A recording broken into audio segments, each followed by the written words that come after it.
13 elite snipers failed. The desert swallowed every shot. Then a quiet logistics officer stepped forward.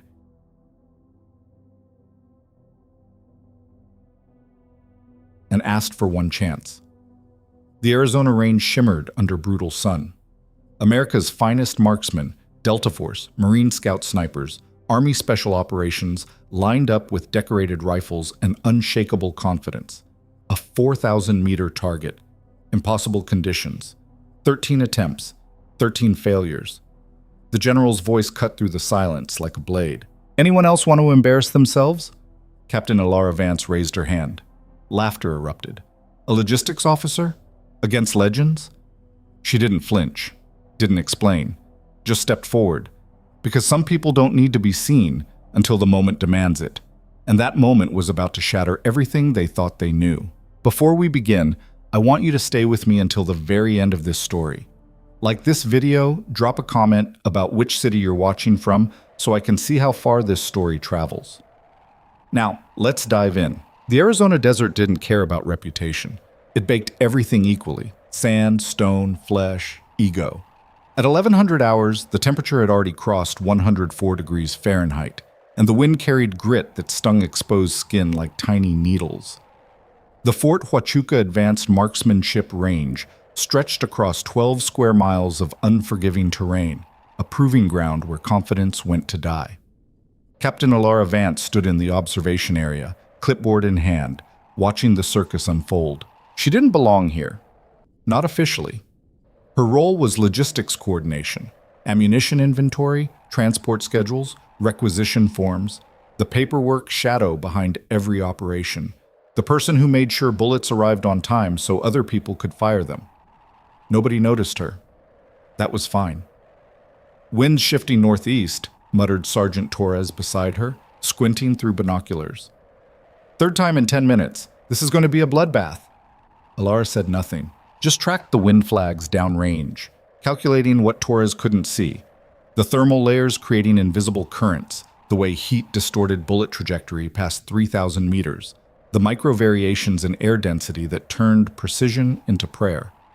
She'd seen this before. Different desert, different war, different life. On the firing line, Staff Sergeant Marcus Chen adjusted his scope for the 7th time. Delta Force, 2 combat deployments, confirmed kills at distances most shooters couldn't even range properly. His spotter, a compact woman named Sullivan, fed him data from a Kestrel weather meter. Wind 7 miles per hour, gusting to 12, Sullivan said. Humidity 18%, temperature 104 and climbing. Copy. Chen's voice was flat, professional. His eye pressed against the Schmidt and Bender scope. The target, a steel silhouette barely visible as a shimmer against distant rock, sat 4,000 meters downrange, 2.5 miles. An absurd distance. But Chen had made absurd shots before. His breathing slowed. Finger on the trigger. The .338 Lapua Magnum round sat chambered, waiting. The crowd behind him went silent. 37 spectators, military brass, instructors, candidates for the new Extreme Long Range program. Everyone wanted to see if the impossible was possible. Chen fired. The suppressed crack echoed across the range. The bullet vanished into shimmering heat. 4 seconds later, nothing. The steel target remained untouched. "Miss?" called the range officer, voice crackling through the radio. "No impact." Chen didn't move, just cycled the bolt, chambered another round, recalculated. Sullivan fed him new data. He fired again. Miss. Again. Miss. After the 5th attempt, Chen stood up, face unreadable. "Wind's too inconsistent, can't get a stable read." "Next shooter," the range master barked. Gunnery Sergeant Patricia Okoye took position next. Marine Corps Scout Sniper, 3 tours, instructor credentials. She didn't bother with 5 attempts, fired 3 times, each adjustment smaller than the last. 3 misses. "This is ridiculous," someone muttered behind Alara. 4,000 meters in these conditions? Might as well ask them to hit the moon. Alara's fingers tightened on the clipboard. She said nothing. Next came Captain Rourke, then Sergeant First Class Dimitrov, then a Navy SEAL whose name Alara didn't catch, each one confident, each one skilled, each one defeated by math and physics and variables they couldn't quite control. The crowd's energy shifted from anticipation to frustration to something darker, doubt. These were the best. If they couldn't do it, maybe it couldn't be done. By the time the 13th shooter missed his final attempt, the silence felt heavy enough to crush bone. Brigadier General Howard Kessler stood near the command tent, arms crossed, jaw tight. He was a large man, 62, with iron-gray hair and eyes that had seen too many funerals. This range test wasn't recreational. It was operational necessity. The military needed snipers who could engage targets at extreme distances, beyond enemy response capability, beyond conventional counter-sniper range. 4,000 meters was the benchmark, and so far, it had proven impossible. "Anyone else?" Kessler's voice cut through the desert air. "Anyone want to try?" Nobody moved. Alara felt her heart rate spike. The old familiar sensation, adrenaline mixed with muscle memory, instinct layered over years of deliberate suppression. Her hand moved before her brain caught up. She raised it. Every head turned. "Who the hell is that?" someone whispered. Torres stared at her. "Vance, what are you—" "I'd like to attempt the shot, sir," Alara said. Her voice was calm, steady. The voice she'd used in 100 situations where calm was the only thing between life and death. Kessler's eyes narrowed. "Your name, Captain?" "Alara Vance, sir. Logistics Corps." Laughter rippled through the crowd. Not cruel, exactly. Just disbelieving. "Logistics?" Kessler's tone sharpened. "This is an advanced marksmanship trial, Captain, not a supply requisition." "I understand, sir. I'm still requesting an attempt." "Do you even have sniper quals?" Alara hesitated. 1 second, 2. "Not current, sir." More laughter, louder now. Chen turned from the firing line, curiosity replacing frustration on his face. "General, with respect, maybe we should wrap this up. Conditions aren't improving." Kessler studied Alara. Something shifted in his expression, recognition trying to surface, memory scratching at the door. "Have we met before, Captain?" "I don't believe so, sir." That was technically true. They'd never been introduced.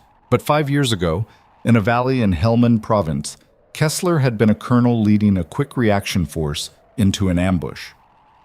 Someone had taken out 3 enemy marksmen from an impossible distance, collapsing the ambush before it could fully trigger.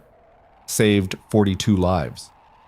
The after-action report listed the shooter as unknown friendly callsign Sparrow. Kessler never found out who Sparrow was.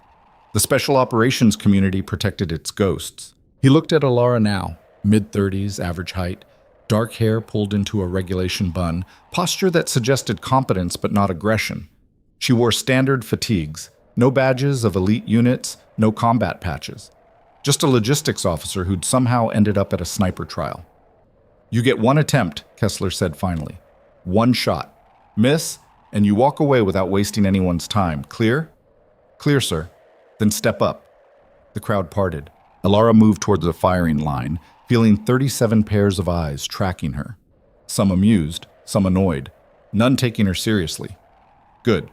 She'd spent 5 years cultivating invisibility. Being underestimated was tactical advantage.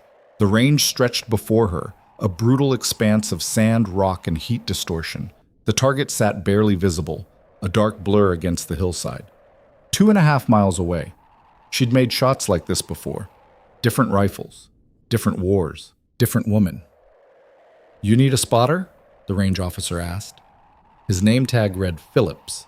Young, competent, trying hard not to smirk. "No, thank you." "Weapon preference?" "What's available?" Phillips gestured to the rack.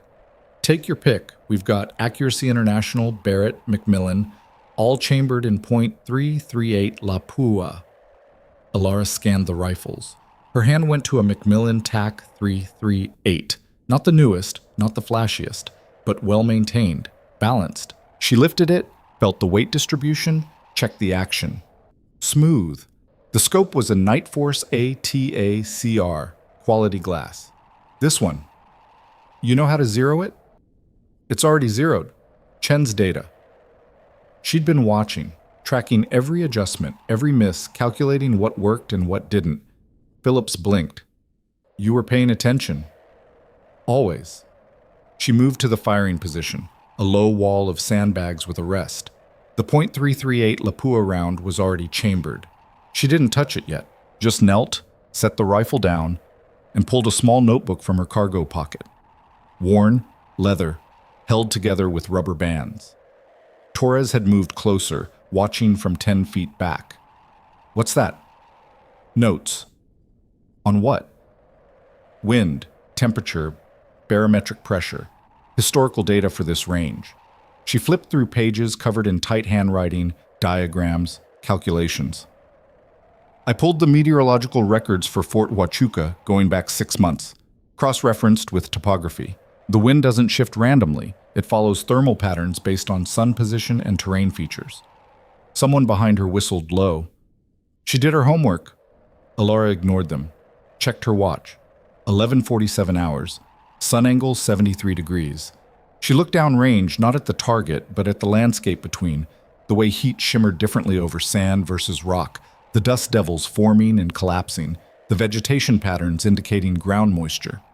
Chen approached, arms crossed. You really think you can make this shot? She glanced up. His expression wasn't mocking, just curious. I think variables can be managed if you understand them, she said. That's not an answer. It's the only one I have. He studied her for a moment. You've done this before, long-range work. A long time ago. How long? Long enough that it doesn't count anymore. Chen crouched beside her. Listen, I'm not trying to discourage you, but this shot, it's not just skill. It's equipment, conditions, luck. I've been doing this 12 years and I couldn't make it work. Alara met his eyes. I appreciate that, Sergeant, but I'm still going to try. Why? Good question. The honest answer was complicated, tangled in guilt and memory and the weight of names she couldn't save. The simple answer was easier. Because someone has to. Chen nodded slowly, stood. Then good luck, Captain. She turned back to her notebook. Calculated wind speed at multiple elevations using the flags as reference points. Factored in the Coriolis effect. At this distance, the Earth's rotation mattered. Estimated the bullet's time of flight, approximately 4.2 seconds. Accounted for the temperature's effect on powder burn rate, which changed muzzle velocity. All the science she could control. The rest was instinct, feel, the things you couldn't teach. She picked up the rifle, settled into position, cheek against the stock, eye to the scope. The world narrowed. Breath control first. Slow inhale through the nose, slower exhale through the mouth, heart rate dropping. The physiological response she'd trained thousands of times until it became automatic. In through the scope, the target was a smudge, a suggestion of steel against rock. At this magnification, heat distortion made it dance. She adjusted focus. Not on the target, on the mirage. Read the heat waves like water currents. They flowed left to right, 3 degrees. Consistent for now, but thermals would shift as the sun climbed higher. Her finger brushed the trigger. 2-pound pull. She knew without checking. Someone coughed behind her. She didn't hear it. Wind flag at 1,000 meters, angled northeast. At 2,000 meters, nearly identical. At 3,000, starting to diverge. A thermal layer. Warmer air rising, creating a boundary. The bullet would climb through it, deflect. She needed to account for that. Her breathing stopped, not forced, natural. The pause between exhale and inhale, where the body goes perfectly still. Heartbeat, 58 beats per minute. Steady, crosshairs centered. But she wasn't aiming at the target. She was aiming at where the target would intersect with a bullet that hadn't been fired yet. A point in space and time that existed only in calculation. 3 years of silence. 3 years since she'd taken a shot that mattered.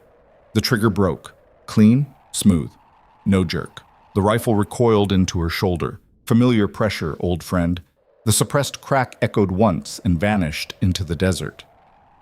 4.2 seconds. The bullet flew through air too hot and thin, spinning at 183,000 revolutions per minute, shedding velocity as physics demanded. It climbed through thermal layers, drifted microscopically with the Coriolis effect, fought wind resistance every inch of 2.5 miles. Alara didn't move. Just watched through the scope. Time stretched. 4 seconds feels like nothing when you're waiting for coffee, like forever when a bullet's in flight. Somewhere behind her, someone was counting. 3, 4, then ping. The sound of copper-jacketed lead striking steel. Dead center. The range exploded. Holy shit! Did you see that? No way. No way. Check the target. Confirm impact. The range officer's voice crackled over the radio, disbelief bleeding through professional composure. Impact confirmed. Center mass. Holy hell! Confirmed hit at 4,000 meters. Alara set the rifle down gently, stood. Her legs were steady. Hands too. The adrenaline would come later, in private, when she could afford to shake. Kessler was staring at her like she'd materialized from another dimension. Chen approached, face split in a grin. Captain, that was impossible. It was math, she said quietly. Bullshit. Math doesn't make that shot. He stopped, studied her closer. Who are you? Logistics officer. You saw my file. Your file is 3 pages long, standard career progression. No combat deployments listed. No special schools. Files don't always tell the complete story, Sergeant. Torres was laughing, shaking his head. Vance, you've been sitting in the supply office for 3 years. 3 years. And you've been able to do that the whole time. I don't practice anymore, Alara said. Haven't in a while. How long's a while? 5 years. Give or take. Okoye pushed through the crowd, respect replacing her earlier skepticism. Ma'am, that was exceptional shooting. Where'd you train? Alara hesitated. The old instinct to deflect, to vanish back into paperwork and routine, but Kessler was moving toward her now, and in his eyes she saw recognition finally clicking into place. Sparrow, he said quietly. Not a question. The name hit her like a physical blow. Nobody had called her that in 5 years. She'd buried it, locked it away with everything else from that life. Sir, I don't... Helmand Province, September 2019. My QRF got pinned in a valley.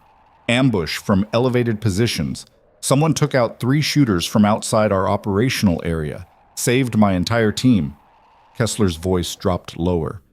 The report said call sign Sparrow, but Special Operations never confirmed who that was.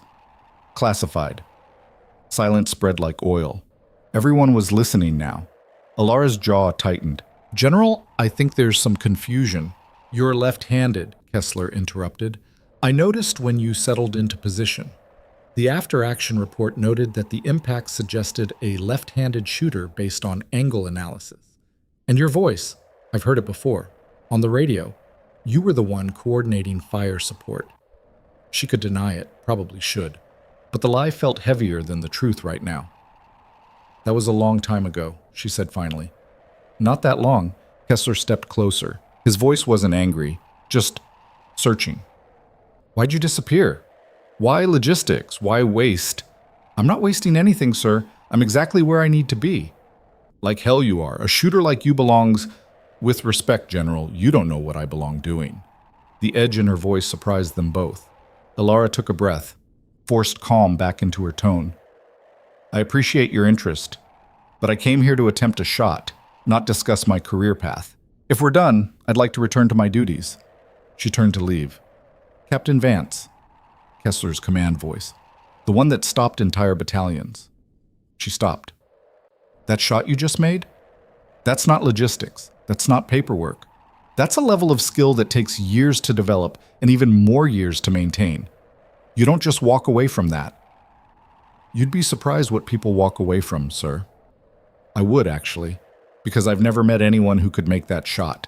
Not in 30 years of service. And you did it cold, no warm-up, after 5 years away from operational shooting. He moved around to face her. So I'm asking you directly, why are you hiding? The question landed like a blade between ribs. Alara's hands curled into fists, uncurled. She looked past Kessler at the distant target, still standing, steel bright where the bullet had struck center mass. I'm not hiding, General. I'm surviving. Those aren't mutually exclusive. In my experience, they are. Kessler watched her. Something softened in his expression. Not pity, but understanding. What happened? Nothing I want to discuss in front of an audience. He glanced back at the crowd, dozens of eyes, all locked on this unexpected drama. Fair enough. My office, 30 minutes. That's an order, Captain. Alara wanted to refuse. Every instinct screamed to disappear back into the safe monotony of inventory forms and supply schedules. But orders were orders. Yes, sir. Dismissed. Everyone else, we're done here for today. Range is closed. The crowd dispersed slowly, reluctantly. Chen passed close to Alara, voice low. Whatever's going on, Captain, that was the best shooting I've ever seen. Just wanted you to know. She nodded, couldn't quite find words. Torres appeared at her elbow as they walked back toward the main compound. You okay? Fine. You don't look fine. You look like someone just dragged your skeleton out of a closet. Colorful. Accurate. Torres matched her pace. Listen, I've worked with you for 3 years. Thought I knew you. Quiet, efficient, never causes problems. And now I find out you're some kind of ghost sniper who can make impossible shots? I don't even know what that is. It's old history. History that just hit a target 2.5 miles away. Alara stopped walking, turned to face Torres. Can I ask you something? Sure. Do you like your job, honestly? Torres blinked at the non sequitur. It's not glamorous, but it's solid, predictable. I know what I'm doing. Exactly. Alara started walking again. That's all I want too, predictable. But you're capable of so much more. Capable doesn't mean obligated. They reached the administrative building in silence. Torres peeled off toward the motor pool. Alara headed upstairs to Kessler's office, each step feeling heavier than the last. His door was open. He sat behind a desk covered in paperwork, reading glasses perched on his nose, gestured to a chair without looking up. Sit. She sat. Kessler finished reading whatever document held his attention, signed it, set it aside, removed his glasses, met her eyes. I pulled your complete file, he said. Took some digging. Most of it's classified above my clearance, but I got enough. Alara said nothing. Alara Vance, Army Intelligence, recruited at 23 straight out of graduate school, MIT, ballistics, and atmospheric physics. Fast-tracked into special operations support. Assigned to Task Force Sentinel. 7 years operational, call sign Sparrow, over 200 confirmed missions, 0 failures. He paused. Until Basra. November 2020. Alara's chest tightened. The room felt smaller. Your team was inserted to provide overwatch for a joint operation. 5 snipers, including you. Target was a high-value individual moving through the city. Intelligence said clean extraction. Intelligence was wrong. Kessler's voice gentled slightly. It was an ambush. Your team got hit from 3 directions. You called for evacuation, but extraction was 30 minutes out. You held position, took out 11 hostiles yourself, kept them off your team long enough for 4 of you to reach the evac point. 4, Alara repeated quietly, not 5.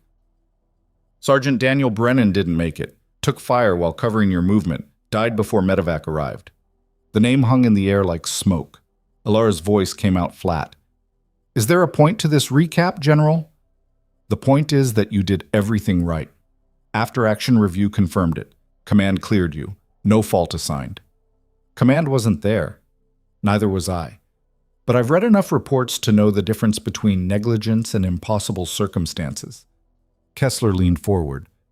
You saved 4 lives that day, Captain. Most people would call that a win. Most people are idiots, or they understand that warfare involves acceptable losses. Alara stood abruptly. If you brought me here to absolve me of guilt I don't feel, we're done. Sit down, Captain. Sir, I'd prefer... That wasn't a request. She sat, jaw clenched. Kessler softened his tone. I'm not trying to absolve anything. I'm trying to understand why you walked away from a skill set we desperately need. The shot you made today? That's the future of precision engagement. We're developing a program, Extreme Long-Range Strike, training snipers to operate beyond conventional limits, and we need instructors who actually understand the physics and psychology involved. You've got 13 candidates out there who all missed. You didn't. He tapped the desk. I want you to lead this program. Alara laughed, sharp, bitter. You can't be serious. Completely serious. General, I left that world for a reason. To punish yourself. To survive. Those aren't mutually exclusive. I know. You said that already. She stood again, slower this time.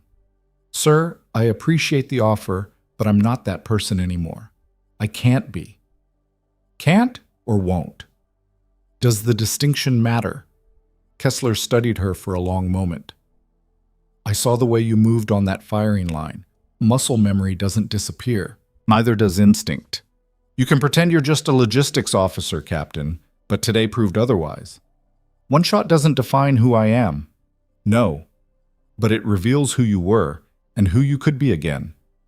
Alara moved toward the door, stopped with her hand on the frame. Permission to speak freely, sir? Granted. Every person I trained, every operator I supported, they knew the risks. They volunteered. But when things went wrong, I was the one who had to live with it. I don't want that responsibility anymore. I don't want to send people into situations where I can't control the outcome. That's the job. That's leadership. Then I don't want to lead. She turned to face him. I want to do my inventory reports, process requisitions, make sure supplies get where they need to go. That's how I contribute now. It's enough. Is it? Kessler's voice was quiet. Because from where I'm standing, you look like someone going through motions. Existing, not living. The words hit harder than she expected. Maybe existing is enough, she said. Before Kessler could respond, his desk phone rang. He answered, listened, frowned. Understood. I'll be right there. He hung up, looked at Alara. This conversation isn't over, but something's come up. Dismissed, Captain. She left quickly, relief and frustration warring in her chest. The hallway was empty. Alara leaned against the wall, closed her eyes, focused on breathing. One shot. That's all it was supposed to be. Prove to herself she still could. Then disappear back into routine. Instead, she'd torn open a door she'd spent 5 years sealing shut. Her phone buzzed. Text from Torres. Everyone's talking about you. Supply office feels weird now. You coming back? She typed a response. On my way. But she didn't move. Just stood there, staring at the phone screen. Another text appeared. Unknown number. Captain Vance. This is SSG Chen. General gave me your contact. Would like to discuss training methodology if you're willing. No pressure. M. She almost deleted it, then stopped. Typed. Not a good time. Sorry. Sent. 3 dots appeared immediately. Chen was typing. Understood. But if you change your mind, I'm around. That shot was something special. Would like to understand how you see the problem differently than we do. She pocketed the phone without responding, walked back to the supply office, a small building near the motor pool, filled with shelves and filing cabinets and the comfortable mundanity of logistics work. Her desk sat in the corner, organized, efficient, safe. Torres looked up when she entered. Hey, you okay? Fine. Bullshit detector's going off. Then it needs calibration. Torres grinned, but it faded quickly. Seriously, though, that was intense. The way everyone reacted.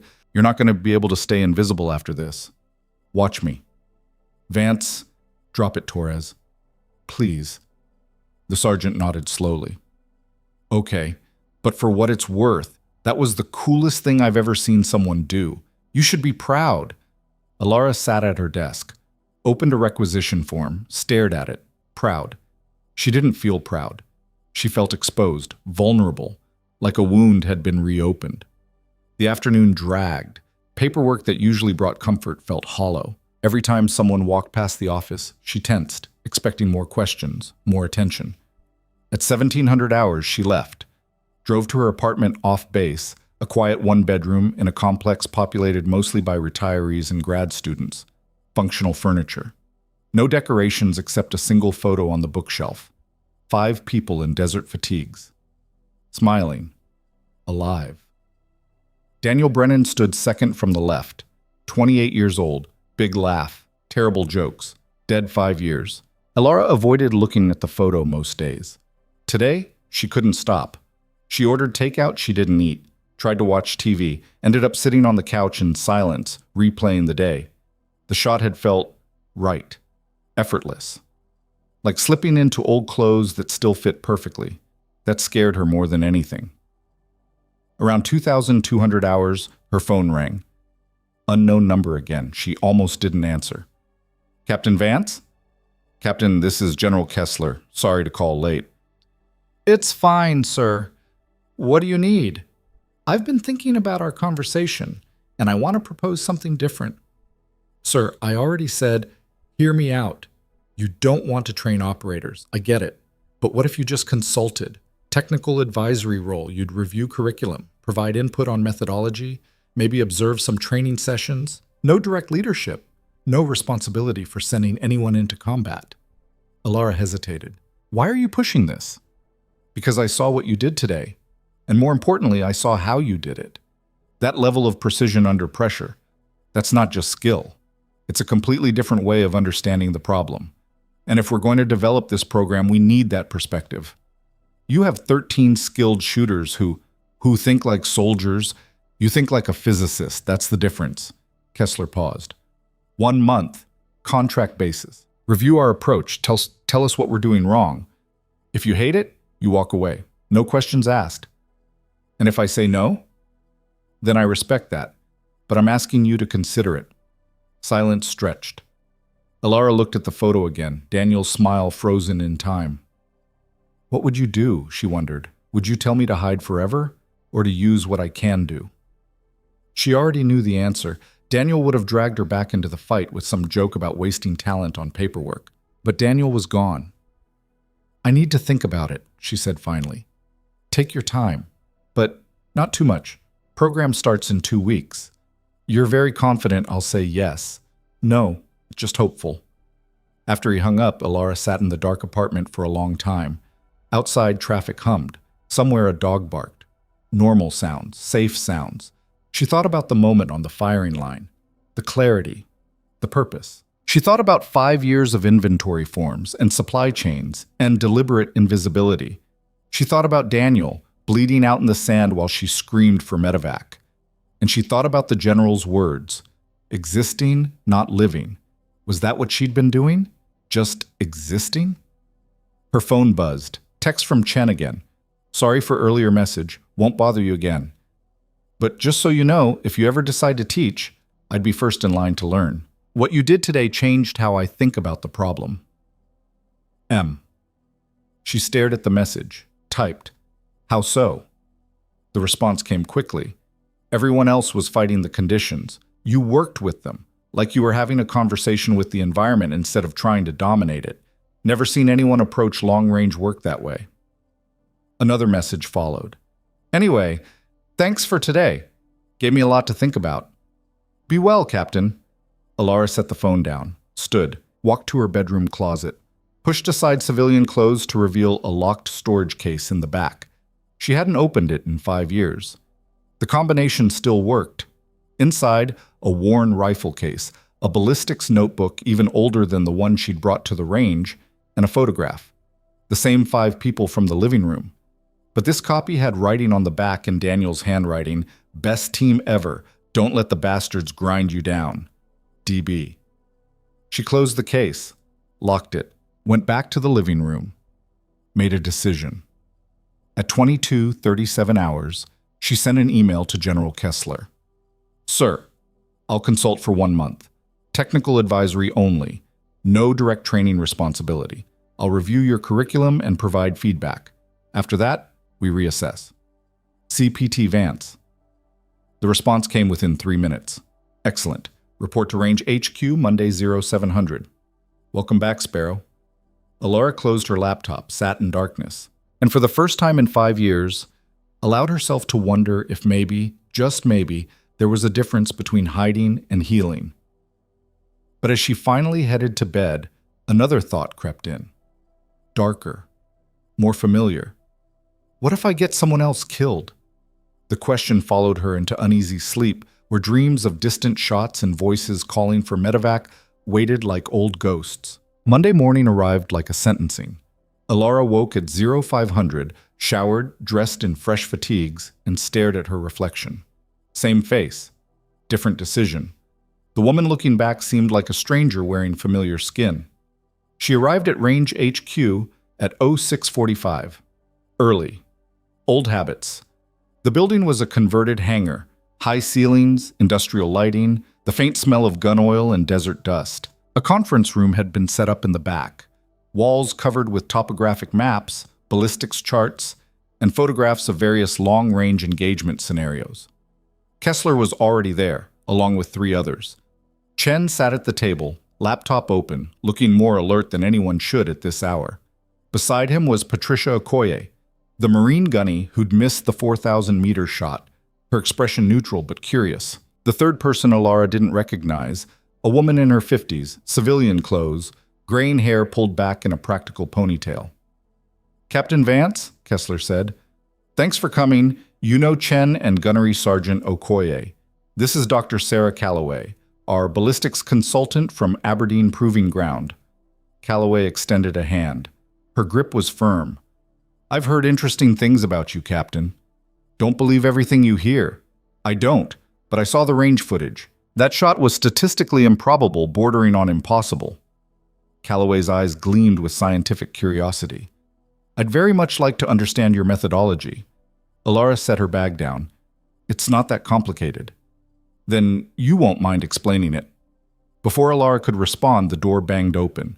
2 more people entered, a tall man with a ranger tab and a shorter woman with Navy SEAL insignia. Both looked like they'd been carved from granite and bad attitudes. "Sorry we're late," the ranger said, not sounding sorry at all. Traffic from Carson was hell. Kessler made introductions. "Captain Vance, this is Master Sergeant Kyle Hendricks, 75th Ranger Regiment, and Petty Officer First Class Amanda Cross, SEAL Team 7. They're part of the cadre we're assembling." Hendricks gave Alara a once-over that lingered just long enough to be dismissive. "So you're the logistics officer who made the miracle shot?" "That's me." "Lucky day." "If you say so." "I do say so. Because nobody makes that shot cold without exceptional luck or exceptional bullshit." He dropped into a chair, boots up on the table. "Which one was it?" Chen's jaw tightened. "Show some respect, Hendricks. I'm just asking questions. We're all professionals here, right?" Hendricks smiled, but it didn't reach his eyes. "I mean, I've been shooting competitively for 15 years, multiple deployments, awards, the whole package, and I couldn't make that shot. So either Captain Vance here is the second coming of Carlos Hathcock, or something doesn't add up." Okoye leaned back. "Or maybe you're not as good as you think you are." "Careful, Gunny." "Just offering possibilities." Kessler's voice cut through like a blade. "Everyone settle down. We're here to build a program, not measure egos." He turned to Alara. "Captain, I know this is your first day consulting, but I'd like you to observe our current training methodology. Give us your honest assessment." "Of what specifically?" "Everything. Approach, technique, equipment selection. We've been running scenarios for 3 months, and our success rate at extreme distances is less than 40%. We need to improve that before this program goes operational." Calloway pulled up a presentation on the wall screen. "Our current doctrine focuses on precision equipment and environmental masking, high-end rifles, advanced optics, weather stations, ballistic computers. The idea is to eliminate as many variables as possible through technology." Alara studied the charts, rows of data, wind speed, temperature, humidity, barometric pressure, all the numbers you'd expect. "What's your hit rate at 2,000 meters?" she asked. 87%, Chen said. "We're solid in that range." "At 3,000? 62%. "And 4,000? Silence. Hendricks spoke up. 12%. "But that's not a fair metric. 4,000 meters in field conditions is possible," Alara interrupted quietly. "Just difficult." "Right, which is why we're here. To make it less difficult through better tech and training." He gestured at the screen. "Dr. Calloway's been developing predictive algorithms that account for—" "Algorithms won't fix the fundamental problem." Everyone looked at her. Calloway frowned. "Which is?" "You're treating the environment as an enemy instead of a partner." Hendricks laughed.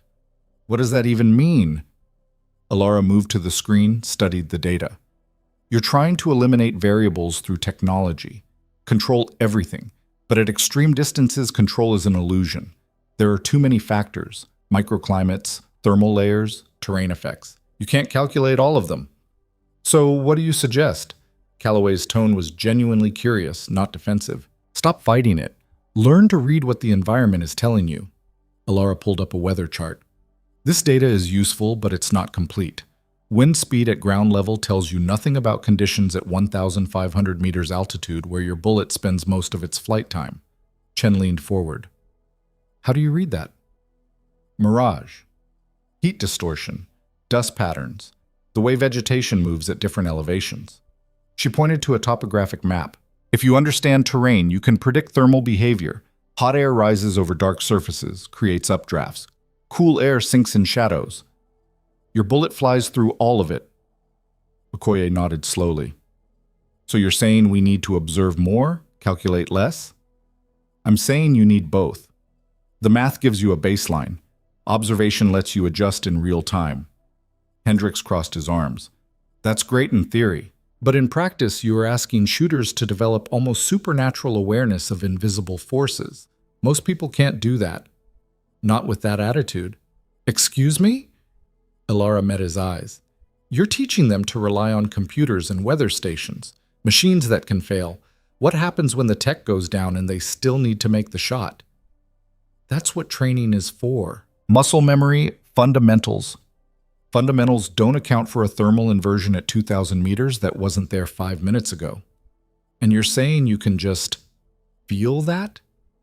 I'm saying you can learn to see it, if you stop being arrogant enough to think technology replaces experience. The room went quiet.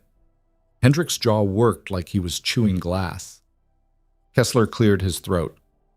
Productive discussion. Let's take it to the range. They moved outside to a training area set up with multiple firing positions. 6 candidates were already there, elite shooters from various units, all waiting to prove themselves. Alara recognized the type immediately. Confident, skilled, certain they were the best. She'd been one of them once. Kessler addressed the group. Gentlemen, this is Captain Vance. She'll be observing today's training evolution. Learn from her if you're smart. A few curious looks. One smirk. Nobody looked particularly impressed. The scenario was straightforward. Engage targets at 2,500 meters under simulated field conditions.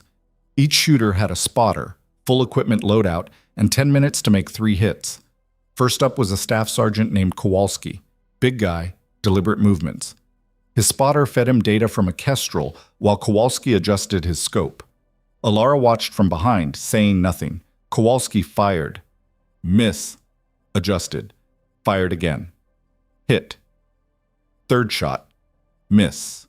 Acceptable, Hendricks called. 1 hit out of 3. Next shooter. Alara frowned. Can I ask Sergeant Kowalski something? Hendricks looked annoyed but nodded. She approached the firing position. Sergeant, what was your wind call on that first shot? Kowalski glanced at his spotter. 6 miles per hour, full value from the east. And you adjusted for that? Yes, ma'am. Then why'd you miss? He blinked. I don't know. Maybe I pulled the shot. You didn't pull it. Your form was solid. Alara crouched beside the position, looked downrange. What direction did your miss go? Right, I think. About 2 feet. Exactly. Which means your wind call was wrong. The spotter bristled. The Kestrel said 6 miles per hour at ground level, where your bullet spends about 0.3 seconds of a 4-second flight. Alara pointed at a ridge 800 meters downrange. See that rock formation? Dark surface, facing south. It's been absorbing heat all morning. Creates a thermal updraft. The wind at altitude is probably 10, maybe 12 miles per hour. Your ground level reading was irrelevant. Kowalski stared at the ridge, then at his spotter, then back at Alara. How do you know that? Because I'm looking at it. You can see the heat shimmer if you know what to look for. Hendricks stepped closer.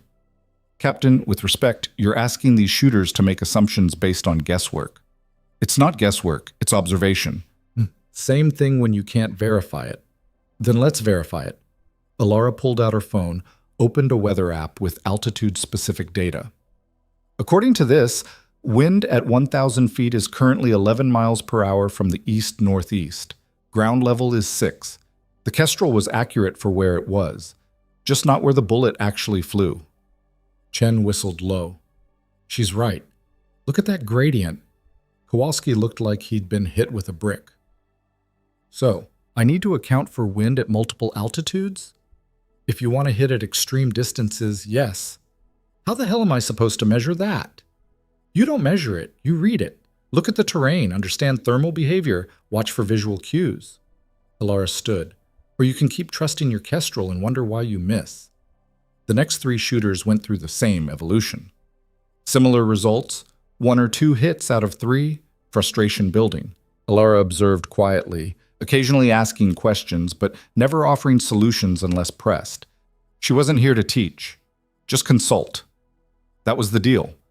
But watching them struggle with concepts she'd internalized years ago felt like watching someone use a hammer to turn a screw. Technically possible. Wildly inefficient. During a break, Cross approached her. The SEAL moved with economy, no wasted motion. Captain, can I ask you something? Sure. That shot you made last week, the 4,000-meter one. Did you use any tech? Ballistic computer, weather station, anything? Just a notebook and a stopwatch. Cross nodded slowly. Why? Because machines give you precision. Experience gives you accuracy. They're not the same thing. Explain. Alara considered how to phrase it. Precision is hitting the same spot repeatedly. Accuracy is hitting the right spot. At extreme distances, environmental factors change constantly. Your precision becomes irrelevant if you're precisely wrong. So accuracy requires what? Instinct? Understanding of physics, atmosphere, terrain, and yeah, some instinct. Pattern recognition your brain learns over thousands of repetitions. Cross studied her. How many shots have you taken? Operationally? The question landed harder than intended. Alara's throat tightened. Enough to know what works. That's not an answer. It's the only one I'm giving. Something shifted in Cross's expression. Recognition, maybe, or respect. Fair enough, but for what it's worth, I've worked with a lot of snipers. None of them move like you do. You don't just shoot, you inhabit the space. Like you're part of the environment, not separate from it. Alara didn't know what to say to that. Kessler called everyone back to the firing line. Next evolution. We're going to 3,500 meters. Winds picking up, temperatures climbing. This is where things get interesting. The candidates looked less confident now. 3,000 meters was hard. 3,500 was brutal. Chen took the first position. Alara watched him settle in, breathing controlled, movements efficient. His spotter, a young corporal named Liu, fed him data. Wind 8 miles per hour, gusting to 12. Temp 106, humidity 14%. Chen made his adjustments. Fired. Miss? High and right. He cycled the bolt, recalculated. Second shot. Miss. Closer, but still off. Third shot. Hit. Barely. Edge of the target. Chen stood, frustrated. I'm accounting for everything. Wind, temp, Coriolis, hell, even the rotation speed of the Earth, and I'm still off. Alara moved closer. Can I see your data card? He handed it over. She scanned the calculations, meticulous, thorough, mathematically sound. Your math is perfect, she said. Then why am I missing?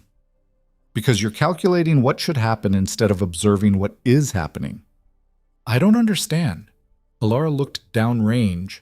The heat distortion was severe now, turning the landscape into a liquid shimmer. Fire another shot. But this time, don't look at your computer. Look at the mirage. The what? Heat distortion. Watch how it moves. That'll tell you what the wind's doing at altitude. Chen looked skeptical, but nodded, settled back into position. This time, instead of checking his data, he spent 30 seconds just watching the shimmer through his scope. Okay, he said slowly. I see it moving left to right. Faster than ground-level wind. How much faster? Maybe 4, 5 miles per hour difference? Trust that. Adjust accordingly. Chen made the correction. breathed, fired. The bullet took forever to arrive, then hit. Dead center. He turned to Alara, eyes wide. I'll be damned. You read the environment. That's all. That's not all. That's a completely different way of thinking about the problem. Hendricks had been watching. His expression was unreadable. Congratulations, Chen. You made one good shot. Doesn't prove a methodology. Want to test it? Alara asked quietly. Meaning? You take the shot, use all your equipment, all your calculations, then I'll take it. We'll see which approach works better. The challenge hung in the air like gun smoke. Hendricks smiled. You want to compete? Fine. But when I win, you admit this whole feel the wind mysticism is garbage. And when you lose? I won't. Kessler stepped between them. This isn't a pissing contest. Actually, sir, it might be useful, Okoye interrupted. We're trying to develop best practices. A direct comparison could provide valuable data. Calloway nodded. From a scientific standpoint, I agree. Controlled conditions, different methodologies, measurable results. Kessler looked at Alara. This is your call, Captain. You don't have to prove anything. I know. She met Hendricks' eyes. But apparently he needs to learn something. They moved to a fresh firing position. Target set at 3,800 meters, just short of the distance Alara had shot the previous week, but still extreme. Hendricks went first. Set up his equipment like a surgical array, ballistic computer, Kestrel weather station, laser rangefinder, angle cosine indicator. His spotter, a grizzled sergeant named Pope, fed him constant updates. Range, 3,784 meters. Wind, 9.2 miles per hour at 073 degrees. Temperature, 107. Humidity, 13%. Barometric pressure, 29.87 and falling. Hendricks input everything into his ballistic computer. The device calculated a firing solution. He dialed the adjustment into his scope. Ready, he said. Send it, Pope replied. Hendricks fired. The rifle barely moved. Excellent recoil management. 4 seconds later, miss, low and left. His jaw tightened. Wind must have shifted. Recalculating. Pope checked the Kestrel. Wind's now 9.6, same direction. Hendricks adjusted. Fired again. Miss. Closer, but still off target. Third shot. He took longer this time, breathing deeply, rechecking every variable. Fired, hit, outer edge of the target. Acceptable, he said, standing. 3 shots, 1 hit. Average performance for this distance. He looked at Alara. Your turn. She took position. No computer. No weather station. Just the rifle, her notebook, and a stopwatch. Hendricks watched her like a hawk studying prey. You're not going to measure anything? I am, just not with machines. She opened her notebook, scanned previous data she'd logged for this range, temperature patterns, typical wind behavior, historical atmospheric conditions. Then she looked downrange. The mirage was dancing, heat waves creating visible distortion. She watched it for 90 seconds, timing the oscillation pattern. Fast shimmer meant high winds aloft. Slow meant calm. Right now it was moderate but inconsistent. Thermals. The dark rock formations were radiating heat, creating convection. Her bullet would fly through that turbulence. She checked the time. 1,034 hours. Sun angle approaching zenith, maximum heating, worst conditions. Good. She settled into position. Felt the rifle settle against her shoulder. Familiar weight, old friend. Breathing slowed automatically. Through the scope, the target was barely visible. A suggestion of steel against rock. But she wasn't looking at the target. She was looking at the space between, the air itself, the invisible ocean her bullet would swim through. Wind at ground level, maybe 8 miles per hour from the northeast. She could feel it on her skin. Wind at altitude, harder to gauge, but the mirage suggested 12 to 15. The thermal columns would add unpredictable vertical movement. She couldn't calculate all of it. Not precisely, but she could feel it. The shot required trust. Not in equipment, but in experience. In the pattern recognition her brain had built over hundreds of missions, thousands of rounds. She adjusted the scope.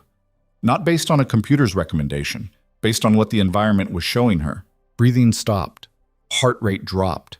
The world narrowed to this moment. this calculation, this impossible mathematics of wind and heat and spinning copper. The trigger broke. The rifle recoiled. 4.1 seconds. The bullet flew through chaos, thermals pushing it up, wind dragging it right, gravity pulling it down. 1,000 micro-adjustments happening too fast for conscious thought. Hit center mass.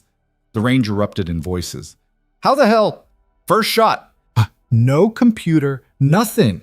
Alara stood, keeping her expression neutral. Set the rifle down carefully. Hendricks stared at the target, then at her. That shouldn't be possible. Why not? Because you didn't measure half the variables. You just looked at some shimmer and guessed. It wasn't a guess. Then what was it? Pattern recognition, experience, understanding. Alara met his eyes. Things you can't download into a computer. His face reddened. You got lucky. One shot doesn't... Want me to do it again? Silence. Chen was grinning. Holy hell, Captain. That was incredible. Okoye nodded. I've been shooting 23 years. Never seen anyone read conditions that fast. Even Calloway looked impressed. From a scientific standpoint, that was fascinating. Your methodology appears to be intuitive integration of multiple sensory inputs combined with experiential learning. It's actually quite elegant. Hendricks wasn't convinced. Or it's unreplicable. You can't teach instinct, which makes it useless for a training program. You can't teach it overnight, Alara corrected, but you can develop it, same way you develop any skill, through repetition and focused observation. That could take years. Most things worth learning do. Kessler stepped forward. All right, I've seen enough. Captain Vance, your approach clearly has merit. The question is whether we can incorporate it into the existing curriculum. You can't, Alara said bluntly, not without changing your entire philosophy. Explain. You're building shooters who rely on technology. That's fine for controlled environments, but extreme long-range work in combat? Equipment fails, batteries die. Weather changes faster than sensors can update. If your shooters can't operate without their computers, they're vulnerable. Hendricks scoffed. So we should just abandon proven technology and rely on, what, feeling? No, you should teach them to use technology as a tool, not a crutch. Build the foundational understanding first, then add the tech. That's backwards.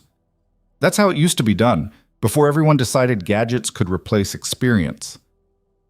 The argument was heating up. Kessler raised a hand.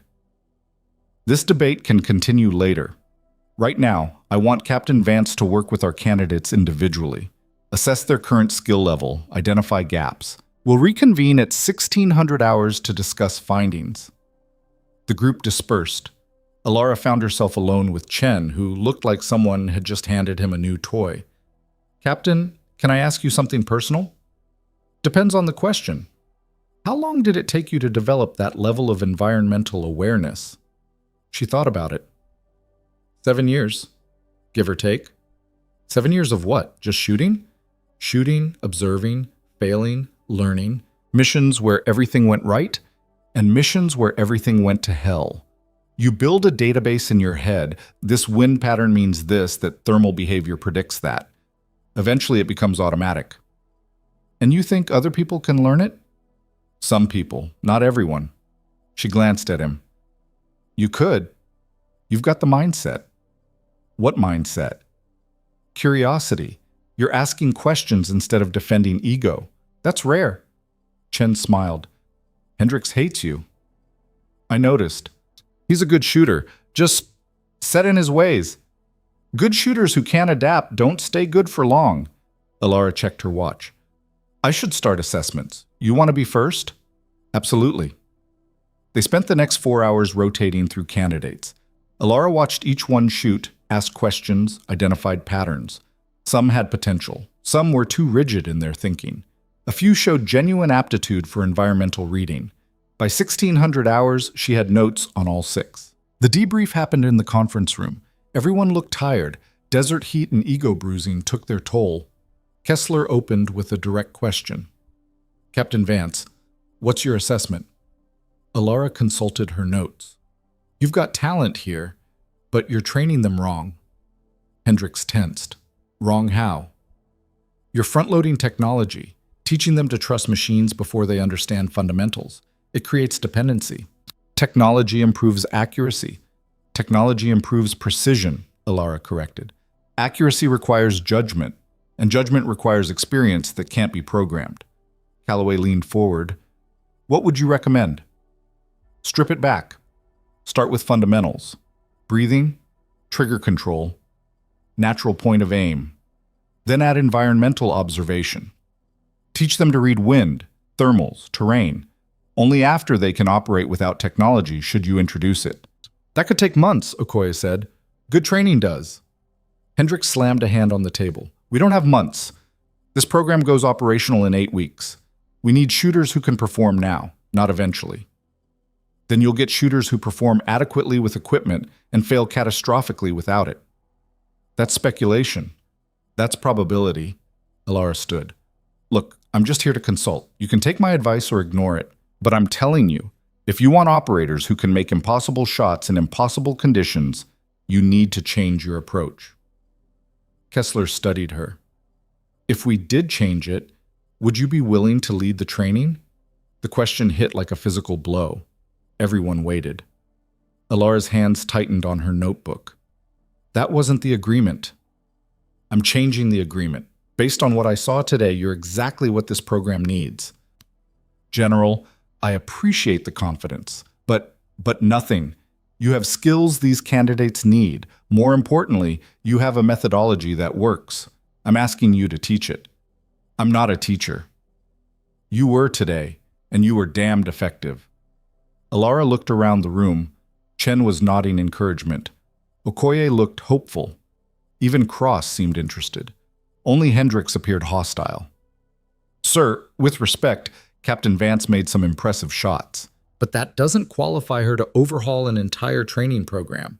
She's been out of operational work for 5 years.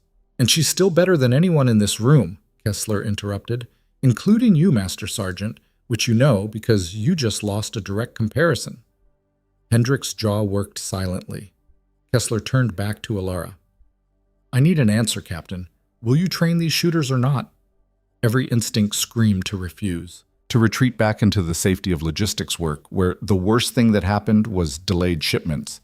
But she looked at Chen, eager to learn, at Okoye, respectful despite skepticism, at the other candidates who'd watched her shoot and wanted to understand how. And she thought about Daniel, about the team she couldn't save. Maybe she couldn't change the past, but maybe she could prevent someone else from experiencing the same failure. One condition, she said quietly. Name it. If someone fails because of my training, if they get hurt or killed because I taught them wrong, I walk away. No arguments, no second chances. Kessler's expression softened slightly. Captain, that's not how... That's the condition. Take it or leave it. He sighed. Fine. You have my word.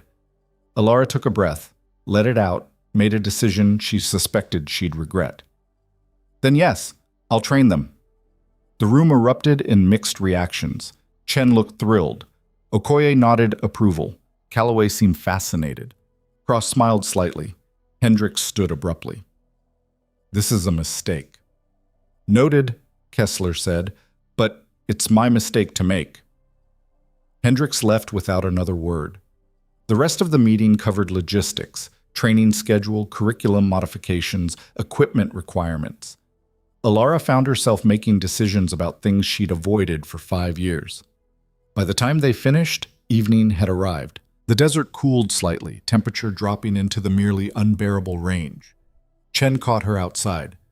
Captain, for what it's worth, I think you made the right choice. Ask me again in 8 weeks. Fair enough. He hesitated. Can I buy you a beer? Celebrate your new role? She almost refused. Then remembered that isolation had been her strategy for 5 years, and it hadn't exactly been working. 1 beer, she said. They ended up at a dive bar off base, the kind of place where military and civilians mixed without much conversation. Chen ordered for both of them, local IPA, cold enough to hurt going down. To impossible shots, he said, raising his glass. To people stupid enough to attempt them. They drank. After a moment, Chen spoke quietly. Can I ask what happened? What made you leave operational work? Alara's grip tightened on the glass. I lost someone. Afghanistan? Iraq? Does it matter? I guess not. He studied his beer. I lost my spotter 2 years ago. Kandahar. Mortar strike. Nothing we could have prevented. Just wrong place, wrong time. I'm sorry. Yeah, me too. Chen took another drink. But he wouldn't have wanted me to stop shooting. Used to say that snipers save more lives than they take. That every shot we make prevents a bigger fight. He was an optimist. He was right, though. We provide overwatch, eliminate threats before they can hurt our people. It matters. Alara said nothing, just traced condensation on her glass. Chen continued, voice softer now. I don't know what you went through, Captain, but I saw what you can do. And I'm guessing the person you lost would want you to use that. Help people. Save lives. You don't know that. No, but I'm betting I'm right. They sat in silence for a while. The bar filled with evening noise, conversations, laughter, the clack of pool balls. Finally, Alara spoke. His name was Daniel Brennan. He was my spotter, best shooter I ever worked with. Funny, smart, always knew the right thing to say. Chen listened without interrupting. We got ambushed, bad intelligence. I called the shots to keep them off our team long enough for extraction. Got 4 out. But Daniel, he stayed back to cover our movement. Took fire, died before medevac arrived. That wasn't your fault. Wasn't it? I was team lead. My responsibility. You saved 4 lives. I lost 1. The math still works in your favor. Alara's laugh was bitter. That's what everyone says. Command, therapists, everyone. 4 lives saved versus 1 lost. Good ratio, acceptable casualties. She met his eyes. But Daniel wasn't a ratio. He was a person. And he's gone because I didn't see the ambush coming. Chen set his beer down. Captain, I've led teams, lost people, and I understand the weight. But you can't save everyone. All you can do is your best with the information you have. My best wasn't good enough. Or the situation was impossible and you did better than anyone else could have. She wanted to argue, but the words felt hollow in her throat. They finished their beers in silence. When Chen offered another round, Alara declined. I should get home. Early start tomorrow. Right, training the future of extreme long-range engagement. He smiled. No pressure. Thanks for the beer. Any time. Chen stood, extended a hand. And Captain, for what it's worth, I'm glad you said yes. These shooters need someone like you. She shook his hand, left without responding. Drove home through the dark desert night, headlights cutting through emptiness. Back in her apartment, Alara stood in front of the photograph again. 5 people smiling. Daniel frozen in time. I hope you're right, she said to the image. Because if I get someone else killed, I don't know if I'll survive it. The photo, predictably, didn't answer. She went to bed but didn't sleep. Just stared at the ceiling, wondering if she'd made the right choice or a catastrophic mistake. Tomorrow, she'd start training people to do what she did, to make impossible shots, to operate in conditions where failure meant death.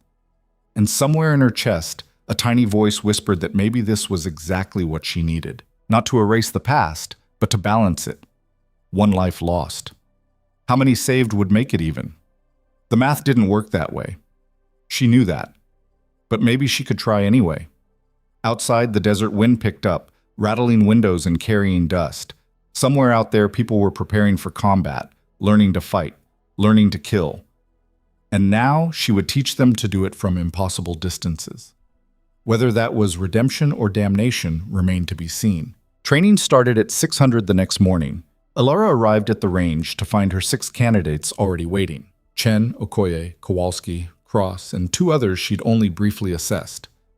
They stood in a loose formation, coffee cups steaming in the pre-dawn cold. Hendricks was there too, leaning against a vehicle with his arms crossed, observing, judging. Morning, Alara said. Set her bag down. No preamble, no motivation speech. Before we start, I need to know what you think you're here to learn. Kowalski spoke first. Advanced marksmanship techniques. Extreme long-range engagement. Wrong. He blinked. Ma'am? You already know how to shoot. I'm not teaching marksmanship. I'm teaching observation. She pulled out her worn notebook. For the next 8 weeks, you're going to learn to see what most people miss. wine that isn't there, heat you can't feel, terrain features that predict atmospheric behavior. Mohoke Cross raised a hand. How do we measure success? You don't. Not immediately. This isn't about metrics or hit percentages. It's about developing awareness. Elara gestured to the desert.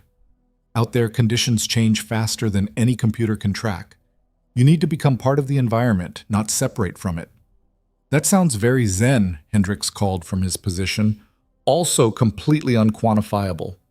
Elara ignored him. Chen, what's the wind doing right now?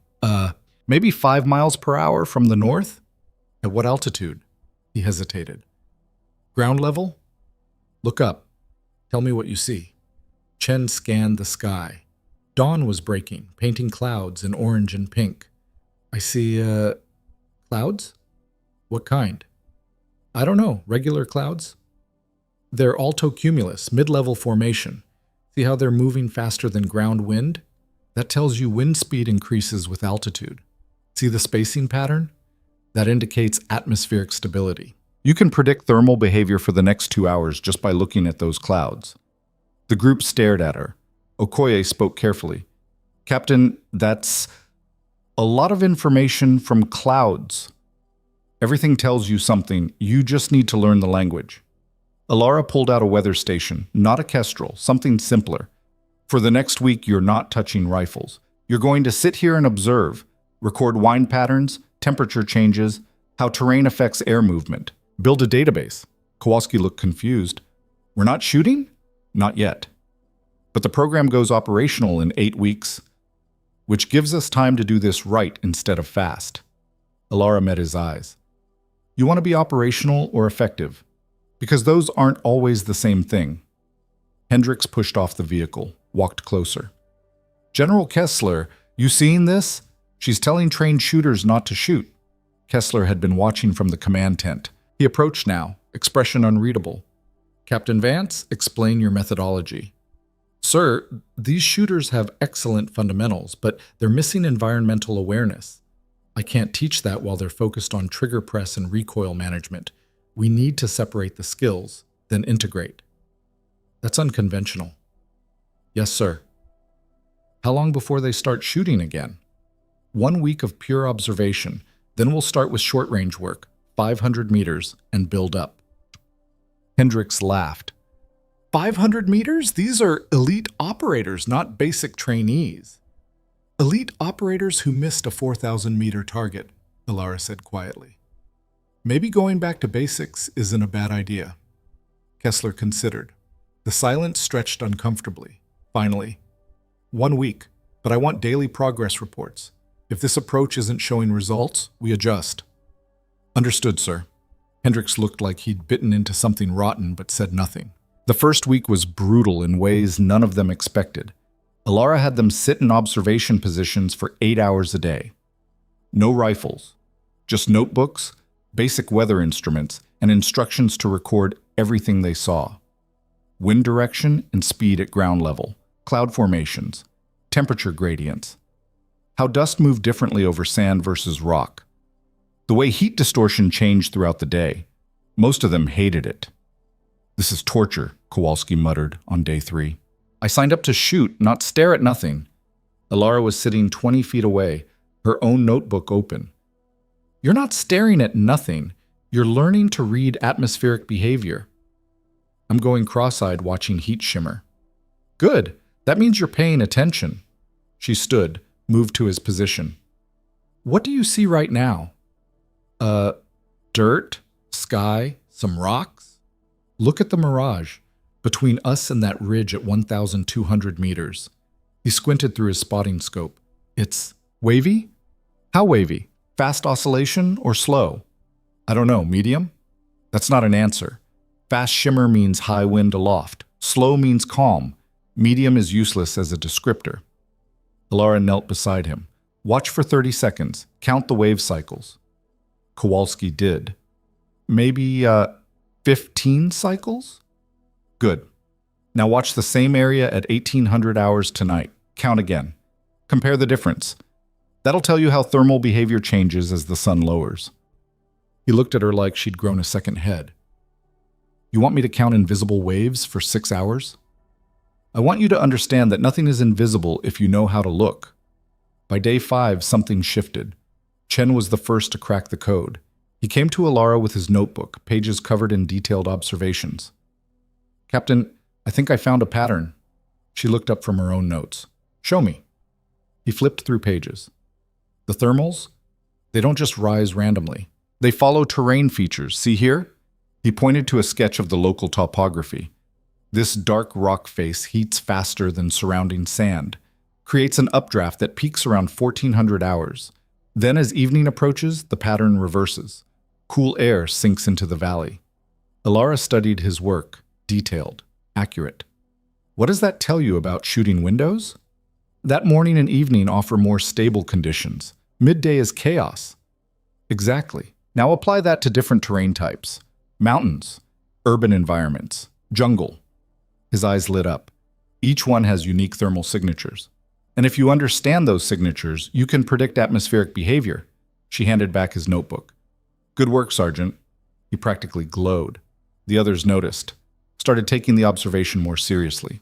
By the end of week 1, they had notebooks full of data, pattern recognition beginning to form, the language of wind and heat starting to make sense.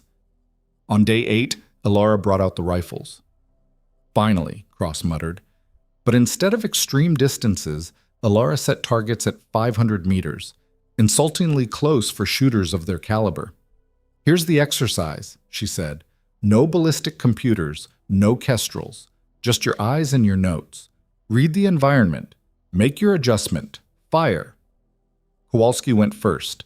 He studied the wind flags, checked the mirage, consulted his notebook, made a scope adjustment based purely on observation, fired, hit, center mass. He looked surprised.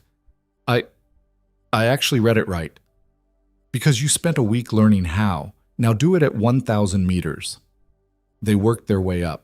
500 meters, 750, 1,000. Each distance requiring more sophisticated environmental reading. Each hit building confidence. By week 2, they were consistently hitting at 1,500 meters without technology. Hendricks watched from the sidelines, his skepticism slowly eroding into something that looked like grudging respect. Week 3, Alara introduced complications.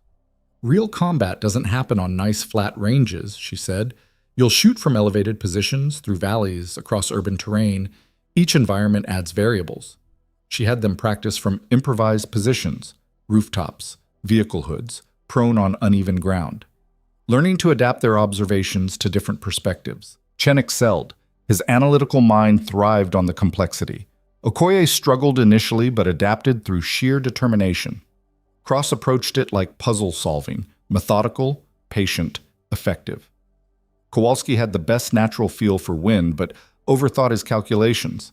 The other two, Sergeant Mills and Staff Sergeant Park, were solid but unremarkable. Good shooters who would never be great ones.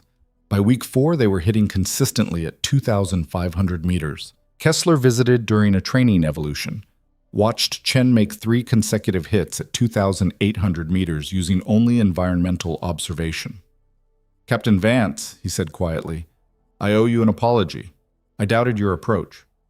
You were right to doubt, sir. It's unconventional. It's effective. That's what matters.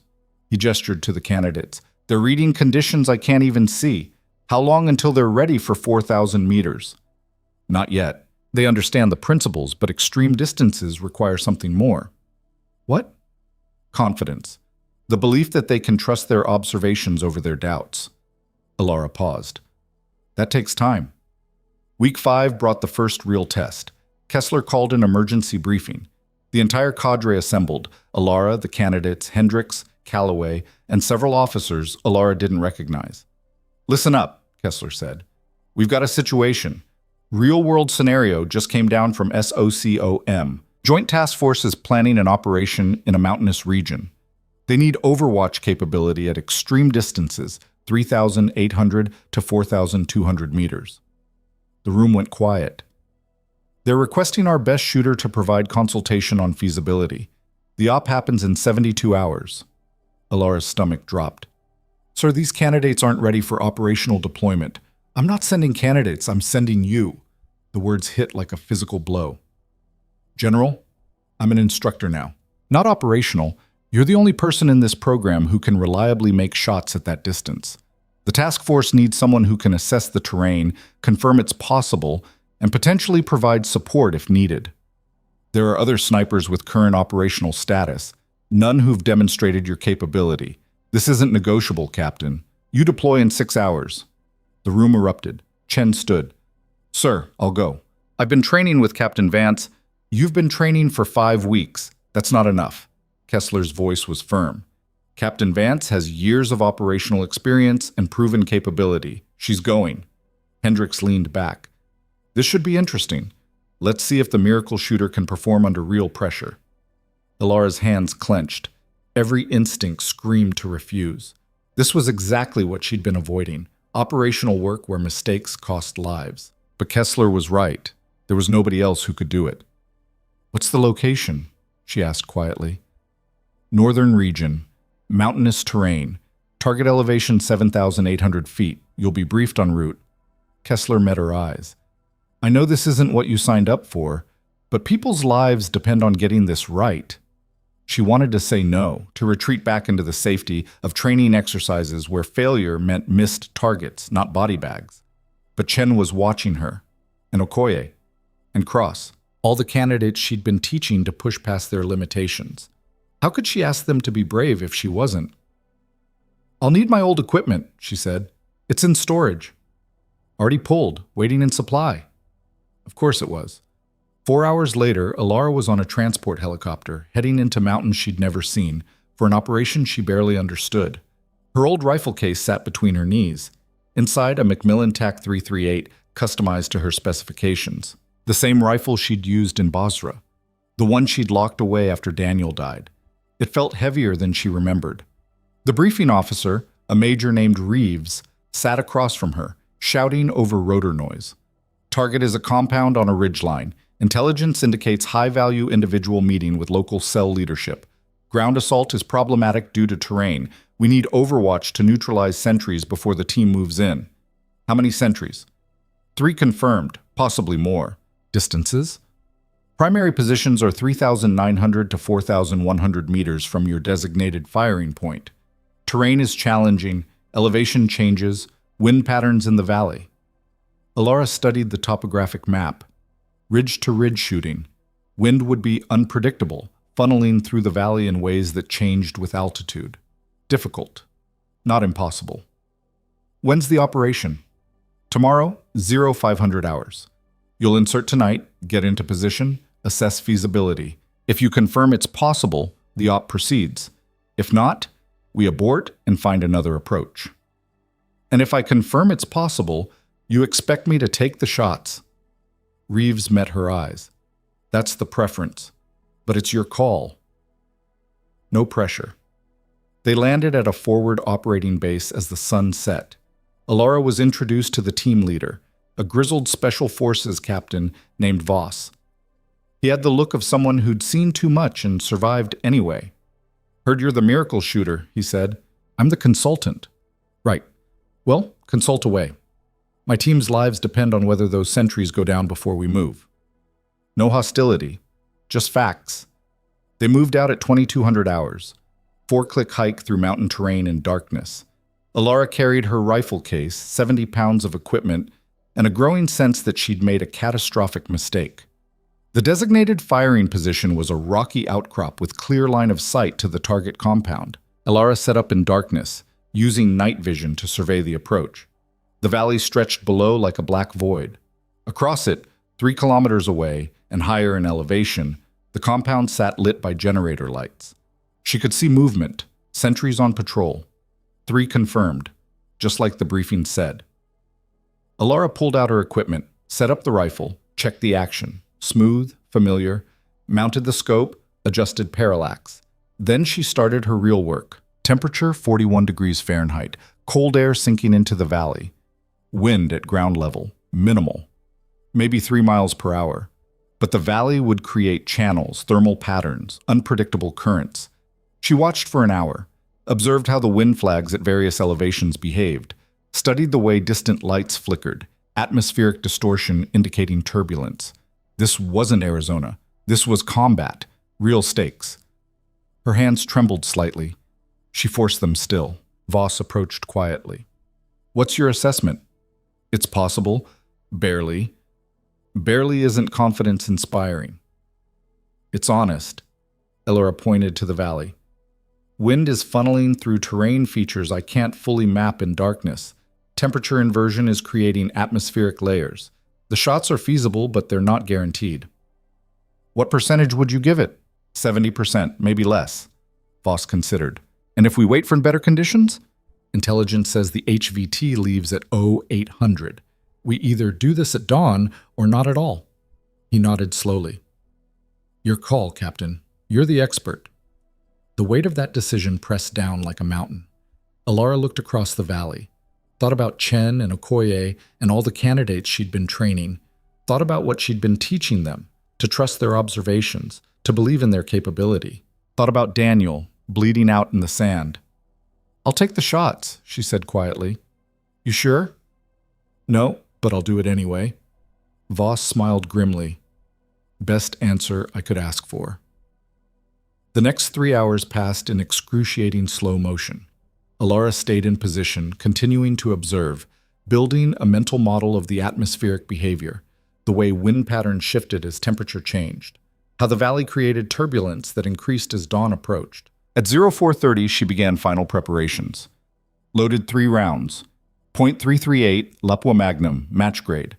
Each bullet precisely weighed, checked for defects, settled into firing position. The ground was cold and hard beneath her.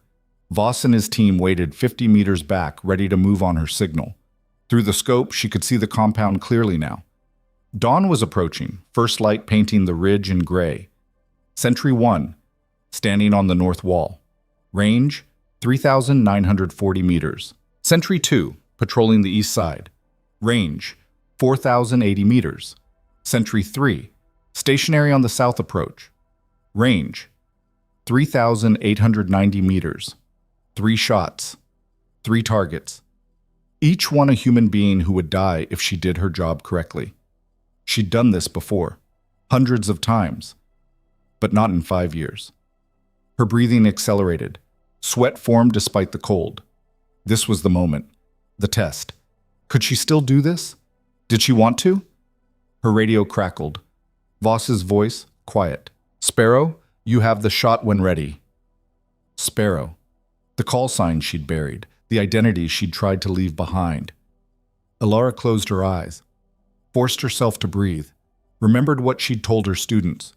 Trust your observations, trust your training, trust yourself. She opened her eyes, observed the mirage through the scope. Wind was moderate, angling northeast, thermal layers visible in the heat distortion. She calculated, not with a computer, with pattern recognition built over 7 years of operational work. Adjusted the scope, centered on Sentry 1, breathing slowed, heart rate dropped. The world narrowed to this shot, this moment, this impossible mathematics. The trigger broke. The rifle recoiled into her shoulder, 4.2 seconds. The bullet flew through darkness, transitioning to dawn, through cold air and thermal boundaries, through wind that pushed and terrain that channeled, through 4,000 meters of chaos. Impact. Sentry 1 dropped. No hesitation. Alara cycled the bolt, chambered round 2. Sentry 2 was moving now, reacting to his fallen comrade, running toward cover. She tracked him, led the movement, adjusted for his speed, fired. 4.3 seconds. Impact. He went down. Sentry 3 was shouting now, raising an alarm. 45 seconds until reinforcements arrived. Alara found him in the scope. He was moving erratically, panicked, harder shot. Moving target at extreme distance. She breathed, calculated, predicted where he'd be. Fired. 4.1 seconds. The bullet arrived exactly where she'd known it would. Impact. 3 shots, 3 hits, 12 seconds total. "Sentry's down," she said into the radio, voice steady despite her hands shaking. "Copy. Moving now." Voss and his team disappeared into the valley. Alara stayed in position, scanning for additional threats. Her job wasn't done until they were clear. The operation took 17 minutes. Voss's team hit the compound, secured the target, extracted without casualties. Mission success. When they returned, Voss approached her position, extended a hand. "Hell of a shooting, Captain." She shook it, couldn't find words. "You saved lives today. My people would have been exposed without that overwatch." Alara nodded, still processing. 3 people dead by her hand. 3 threats eliminated. It should have felt terrible. Instead, it felt necessary. Not good. Not satisfying. Just necessary. The flight back was quiet. Alara cleaned her rifle, hands moving on autopilot. The familiar ritual comforting in its mundanity. Reeves sat across from her. "Command is impressed. They're talking about making you a permanent operational asset." "No." "Just like that?" "Just like that. I'm a trainer, that's all." "You're clearly more than—" "I said no, Major." He backed off. They landed at Fort Huachuca at 1400 hours. Alara went straight to the range, still in her field gear, rifle case in hand. The candidates were in the middle of a training evolution. Chen was shooting, cross-spotting for him. They stopped when they saw her. Everyone stared. She must have looked like hell. Exhausted, dirty, carrying a rifle that still smelled like burnt powder. Kessler emerged from the command tent. "Captain, welcome back." "Sir." "Successful operation, I hear." 3 for 3. Murmurs rippled through the candidates. Chen approached slowly. You went operational?" "Temporarily. And you made the shots. At what distance?" 4,000 meters, give or take." His eyes went wide. "In field conditions? Real combat?" "That's generally what operational means." Okoye stepped forward. "Ma'am, how did it feel? After 5 years away?" The question hit deeper than intended. Alara set her rifle case down. Looked at the faces watching her, eager, curious, respectful. "It felt like remembering something I'd tried to forget," she said quietly. "Like muscle memory that survived despite my best efforts to kill it." "Were you scared?" This from Kowalski. Honest question. Deserved an honest answer. "Terrified. The whole time." She met his eyes. "But fear doesn't disqualify you. It just means you understand the stakes." Silence settled over the group. Kessler spoke. "Captain, take the rest of the day. Clean up, rest. We'll debrief tomorrow." She nodded, started to leave. "Captain?" Chen's voice stopped her. She turned. "Thank you for showing us it's possible." Alara didn't know what to say to that, so she just nodded and walked away. Back in her apartment, she stood in the shower for 20 minutes, letting hot water wash away the field grime and the weight of what she'd done. 3 people dead. 3 threats eliminated. Daniel's photo watched from the living room. She got out, dried off, stood in front of it. "I went back," she said to the image. "Did what I said I'd never do again, and it worked. I didn't freeze, didn't miss, didn't get anyone killed." The photo offered no response. Voss said I saved lives. Maybe he's right. Maybe every shot I take prevents a bigger fight. She touched the frame. Is that enough? Does it balance out? Still no answer, because there wasn't one. The math didn't work that way. Daniel was gone. Nothing would change that. But maybe, just maybe, she could prevent someone else from experiencing the same loss. Her phone buzzed. Text from Chen. "Entire cadre wants to buy you a beer. Celebrate the legend returning." "You in?" She almost said no, then stopped. These people, her students, her colleagues, they were offering connection, community, the thing she'd been avoiding for 5 years. Maybe it was time to stop avoiding. She typed, "1 beer. That's it." The response came immediately. "We'll take it. O'Malley's at 1900. Alara looked at herself in the mirror. Same face, different person than the one who'd woken up this morning. She'd gone operational, made impossible shots, saved lives, and survived it. Maybe that was progress.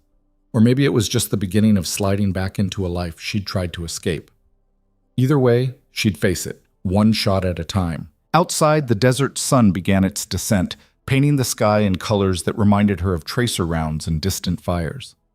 Beautiful and violent in equal measure, just like everything else in this life.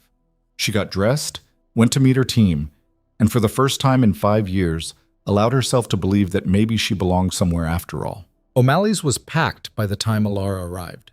The bar had that worn-in feel of a place that had seen decades of military personnel cycle through, scarred wooden tables, faded unit patches on the walls, a jukebox that probably still played the same songs from 1985. The smell of beer and fried food hung thick in the air. Chen waved from a corner booth. The entire cadre had claimed it: Okoye, Cross, Kowalski, Mills, Park. Even Hendricks sat at the end nursing a whiskey. "The legend arrives," Chen called out, grinning. Alara slid into the booth. "I'm not a legend, I'm just tired." "Tired legend, then." He pushed a beer toward her. "On the house. Bartender heard what happened. Apparently word travels fast." She took a sip. Cold. Better than it had any right to be. Kowalski leaned forward. "Ma'am, is it true you made all 3 shots in under 15 seconds?" 12. Jesus. Physics, actually, and practice. Alara set the beer down. "Look, I appreciate this, but I didn't do anything you all won't be capable of in a few weeks." Okoye shook her head. "With respect, Captain, that's bullshit. What you did today, that's not normal. That's not even exceptional. That's something else entirely. It's experience. That's all." "No." Hendricks spoke for the first time, voice quiet. "It's more than that." Everyone looked at him. He met Alara's eyes. "I've been shooting for 15 years, worked with the best snipers in multiple branches, and I've never seen anyone operate like you do. The way you read terrain, wind, atmospheric conditions, it's like you're having a conversation with the environment that the rest of us can't hear. I just observe." "Don't." His voice was sharp. "Don't diminish what you can do. I've been fighting it, trying to prove your methodology was luck or exaggeration. But after watching you train these guys, seeing the results..." He took a drink. "You're the real deal, and I was wrong to doubt you." Silence settled over the table. Alara didn't know how to respond. An apology from Hendricks hadn't been on her bingo card for the evening. "Thank you," she said finally. He nodded, looked away. Cross broke the tension. "So what happens now? You proved you can still operate. Command's going to want you back in the field." "I already told them no." "Why?" "Because I'm a trainer. That's what I signed up for." "But you're wasting..." "I'm not wasting anything." Alara's voice carried an edge. "I spent 7 years operational, lost people I cared about. Walked away because I couldn't handle it anymore. Today was necessary. But it doesn't mean I'm going back to that life." Chen studied her. "What happened in Basra? Everyone keeps mentioning it, but nobody has details." The question hung in the air like smoke. Alara took a long drink, set the glass down. "You really want to know?" "Only if you want to tell it." She didn't, but maybe that was exactly why she should. November 2020, my team, 5 snipers, including me, got inserted to provide overwatch for a joint operation. Intelligence said the target was isolated, minimal security. We set up on a rooftop overlooking the approach route. She paused. Nobody spoke. Intelligence was wrong. It was an ambush. They knew we were coming, hit us from 3 directions with coordinated fire. We called for evac, but extraction was 30 minutes out, so we held position, returned fire, tried to keep them off long enough to survive. Her hands tightened around the glass. I took out 11 hostiles, covered movement for 4 team members to reach the evac point. But Daniel Brennan, my spotter, he stayed back to cover my withdrawal. Took fire crossing open ground. Femoral artery. He bled out before medevac arrived. The table was silent. Command cleared me. Said I did everything right.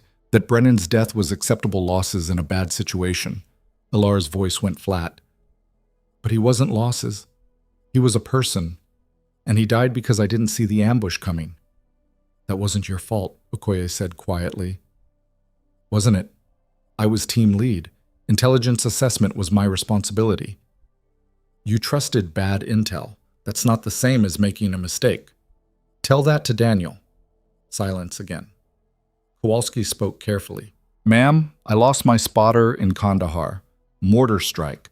Nothing I could have prevented. But I blame myself for 2 years. Thought I should have seen it coming. Should have moved us to different cover. He met her eyes. Eventually I realized that guilt wasn't helping anyone. Wasn't honoring my spotter's sacrifice. Just keeping me trapped. So what changed? I started training the next generation, taught them everything I knew. And every operator who survived because of that training, that became part of balancing the equation. Not erasing what happened, just adding weight to the other side. Alara looked at him, really looked, saw the same pain she carried reflected back. Is that what this is? She asked quietly. Me training you all? Trying to balance an equation that doesn't work that way? Maybe. Or maybe it's just you being useful instead of hiding. The bluntness startled her, but it wasn't wrong. Chen raised his glass. To Daniel Brennan, and every other operator who didn't make it home. They all raised their drinks. To the fallen. They drank in silence. After a moment, Cross spoke. Captain, can I ask you something technical? Sure. Today's shots. 4,000 meters in mountain terrain. How did you account for all the variables? Wind channeling through the valley, elevation changes, atmospheric layers. It seems impossible to calculate that fast. Alara considered how to explain. I didn't calculate, not consciously. I observed, recognized patterns I'd seen before, and trusted my instinct. That's the part I don't get. Instinct. It's pattern recognition. Your brain processes information faster than conscious thought. After enough repetitions, you develop intuition, a sense for what will work even if you can't articulate why. Hendricks leaned forward. How many shots does it take to develop that intuition? Thousands, tens of thousands, under varying conditions, different terrain, weather, distances. You build a database in your head until the calculations become automatic. And you've taken that many shots? Alara met his eyes. Over 7 years operational? Yes. How many missions? She didn't want to answer, but they deserved honesty. 214 confirmed, probably more that weren't officially recorded. The table went silent. 200? Kowalski trailed off. Ma'am, that's... But I mean, most snipers deploy maybe 20, 30 times in a career. I was special operations support, attached to multiple units. High operational tempo. She took another drink. It wasn't normal, but nothing about Task Force Sentinel was normal. Chen's eyes widened. Wait, Task Force Sentinel? That's classified. Still, Alara cut him off. I shouldn't have mentioned it. But that unit was legendary. Ghost operations, impossible missions, 0 failures. He stopped, looked at her with new understanding. You were Sparrow. Not a question, a statement. She didn't confirm or deny, just held his gaze. Okoye whistled low. The Sparrow? The sniper who supposedly saved a QRF in Helmand with 3 shots from outside operational range? That was never confirmed. But it was you. Alara set her glass down. I'm going to the bathroom. She stood, walked away from the table, feeling their eyes follow her. In the bathroom, she stared at her reflection. Same face, different story being written on it now. She'd spent 5 years trying to bury Sparrow, become invisible. Just another logistics officer pushing papers. But invisibility was impossible when people were determined to see you. The door opened. Cross entered, leaned against the sink. You okay? Fine. You're a terrible liar. Alara almost smiled. Yeah. Cross studied her. For what it's worth, I get it. The weight of having a reputation. People expecting you to be superhuman when you're just trying to survive each day. SEALs have that problem? Former SEALs do. I left the teams 2 years ago. Too many deployments, too many close calls. Decided I wanted to live past 40. She paused. But people still expect me to be that person. The elite operator who never hesitates, never fails. It's exhausting. So why come to this program? Because hiding wasn't working. Figured maybe teaching was a way to stay connected without being consumed. Cross met her eyes. Sound familiar? Uncomfortably so. Then maybe we're both doing the right thing, using what we learned to help others. That's not balancing an equation. It's just paying it forward. Alara considered that. You think that's enough? I think it's better than the alternative. They returned to the table. The conversation had shifted to lighter topics. Bad food at various bases, worst weather conditions they'd encountered. Normal soldier talk. But Hendricks was watching her. When the others were distracted, he spoke quietly. Captain, I need to ask you something. Go ahead. Why'd you really leave operational work? Because I don't buy the guilt story. No offense, but operators deal with losses all the time. Something else happened. Ilara's jaw tightened. It's personal. Everything is. But this program, these shooters, they need to know what they're getting into, the psychological cost of this work.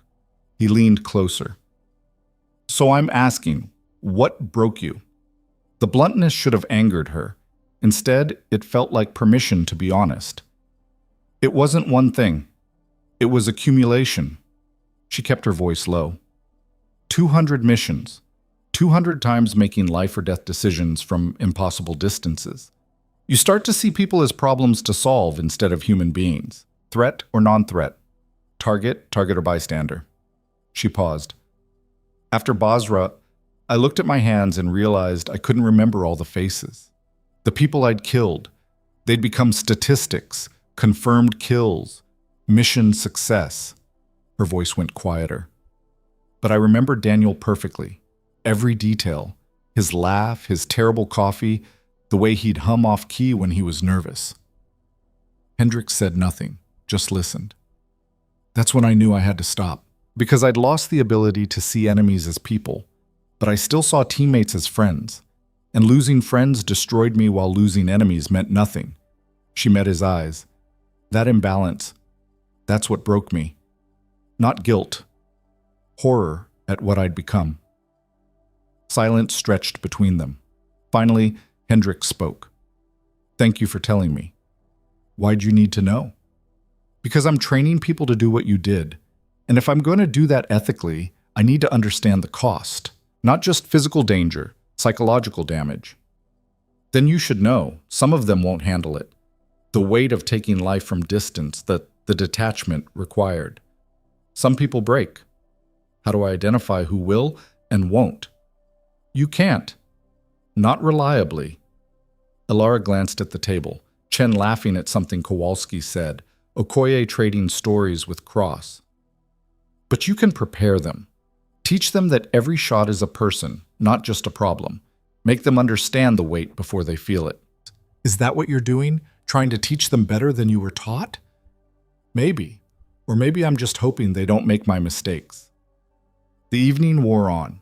Beers multiplied. Conversation flowed. For a few hours, Ilara allowed herself to just exist in the moment. No past, no guilt, just present company and relative comfort. Around 2,200 hours, her phone buzzed. Text from Kessler. Need you in my office 700 tomorrow. Important discussion. She stared at the message. Nothing good ever came from important discussion. Chen noticed her expression. Bad news? Meeting with the general tomorrow. About going operational again? Probably. What are you going to say? No, like I've been saying. Even if they order you? Ilara considered. I'm a captain. They can't order me into special operations assignment without my consent. Regulation 614-200, voluntary service for classified units. You've got the regulations memorized? I memorized them 5 years ago when I was looking for a way out. Okoye leaned over. Captain, hypothetically, if they offered you a permanent position, lead instructor for the Extreme Long Range Program, would you take it? I already am lead instructor. No, I mean officially, not consultant status. Full assignment, building the curriculum, selecting candidates, running the whole operation. Ilara hadn't considered that. I don't know. Maybe. Why maybe? Because I don't know if I'm qualified to make those decisions. Who gets trained, who gets sent into combat, who lives or dies based on what I teach them. Chen spoke up. But you're already making those decisions. Every technique you show us, every principle you teach, that impacts our survival. You're just refusing to acknowledge the responsibility. That's different. How? She didn't have a good answer. The night ended around 2300. People dispersed to their quarters. Ilara drove home, mind churning. Tomorrow's meeting loomed. She knew what Kessler would ask, knew what she'd say. But the certainty felt less solid than before. Back in her apartment, she stood in front of Daniel's photo again. They want to make it official, she said to the image. Make me the person who decides what the next generation of snipers becomes. And I don't know if I should do it. Silence. You'd probably tell me to stop overthinking. Just do the work and see what happens. She touched the frame. But you were always braver than me. Her phone buzzed again. Text from an unknown number. Captain Vance, this is Lyra Brennan, Daniel's sister. General Kessler gave me your contact. I'd like to speak with you if you're willing. No pressure, just I have questions about my brother's last mission. Alara's hands trembled. Daniel's sister. Reaching out after 5 years. She should ignore it. Delete the message. Maintain the distance. Instead, she typed, I can meet tomorrow afternoon if you're available. The response came immediately. Thank you. 1400 at the coffee shop on Grant Street? I'll be there. Alara set the phone down, stared at the ceiling. Tomorrow was going to be complicated. She slept poorly. Dreams of distant shots and voices calling for medevac. Daniel's face. Lyra's face. Unknown, but imagined. The weight of words she'd never said. At 06:30, she woke, showered, dressed in fresh fatigues. Arrived at Kessler's office at 06:55. He was waiting. So was someone else, a colonel she didn't recognize, older, with intelligence insignia. Captain Vance, Kessler said, this is Colonel Sarah Ortiz, Special Operations Command. Alara's stomach dropped. SOCOM didn't send colonels for casual conversations. Ma'am, she said, standing at attention. At ease, Captain. Sit. Ortiz had a voice like gravel and steel. I've been reviewing your operational record. Impressive doesn't begin to cover it. Thank you, ma'am. I'm here to make you an offer, and before you refuse, I want you to hear the whole thing. Alara said nothing. Ortiz pulled out a folder. SOCOM is establishing a new unit, Extreme Long-Range Strike Team, specialized snipers capable of operating at distances conventional forces can't match. You demonstrated yesterday that capability still exists. With respect, ma'am, I've already told General Kessler I'm not offering you an operational position. I'm offering you command. The words hit like a physical blow. Command? Team leader. You'd select candidates, design training, set operational protocols. When missions arise, you decide who goes and who doesn't. You'd have complete autonomy over how this unit develops. Alara stared. Ma'am, I'm not qualified. You're the most qualified person in the military for this role. Ortiz leaned forward. Captain, we need this capability. The battlefield is changing. Engagements at extreme distances prevent enemy response, save friendly lives, accomplish objectives without risk to ground forces. But it requires shooters who think like you do, and we can't develop those shooters without you. There are other instructors. None with your operational record. None with your demonstrated ability to innovate under pressure. Ortiz slid a document across the desk. This is the proposal. Read it. Consider it. You don't have to answer today. Alara picked up the document, scanned the details. Full command authority, major rank upon acceptance, resources to build the program from scratch, selection criteria subject to her approval, everything she'd need to do it right, and everything that terrified her. Ma'am, can I ask a question? Go ahead. Why me? Specifically, there are officers with more command experience, more time in grade, because you understand the cost. Ortiz's voice softened slightly. I read the Basra after-action report. I know what you lost, and I know why you left. That's exactly why you're the right person for this. I don't follow. Because you won't send people into situations you wouldn't go into yourself. You won't treat operators as expendable assets. You'll train them knowing that mistakes cost lives. Ortiz met her eyes. We need someone who takes this seriously, who understands that every decision has weight. That's you. Alara looked at Kessler. He nodded. She's right, Captain. I've watched you with the candidates. You push them hard, but you care about their survival. That balance, that's what makes a good commander. I'm not a commander. I'm a shooter. You're both. You're just afraid to admit it. The truth of that statement stung. Ortiz stood. Take 48 hours, read the proposal. If you accept, we move forward. If not, no hard feelings. But I hope you say yes.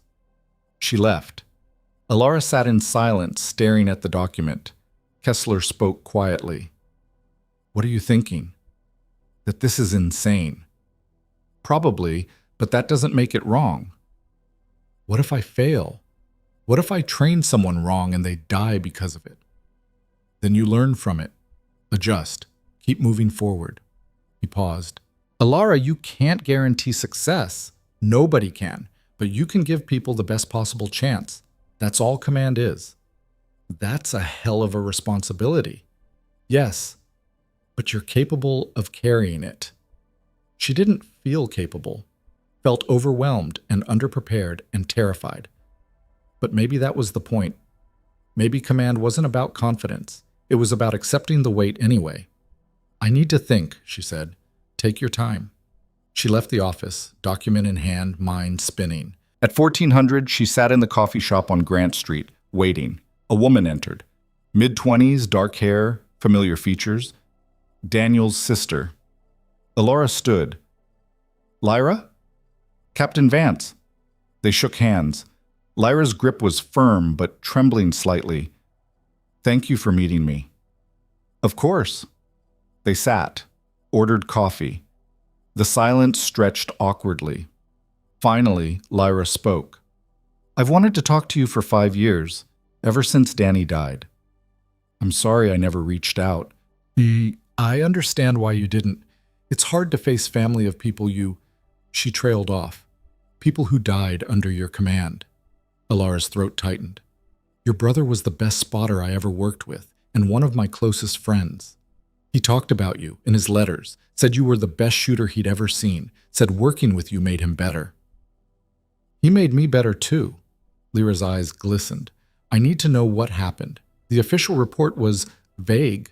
Said he died covering a withdrawal during an ambush. But I need details, please. Alara wanted to refuse, to protect her from the brutal reality. But Lyra deserved truth. We were providing overwatch for a joint operation. Intelligence indicated minimal resistance, but they knew we were coming, hit us from 3 sides. Danny and I were in an elevated position, rooftop. We called for evac, but it was 30 minutes out. She paused, forced herself to continue. I engaged hostiles to keep them suppressed. Danny spotted targets, fed me data. We held for 23 minutes, got 4 team members to the extraction point. Then it was our turn to move. Her voice cracked slightly. Danny went first. I was supposed to follow, but he saw movement, enemy flanking our route.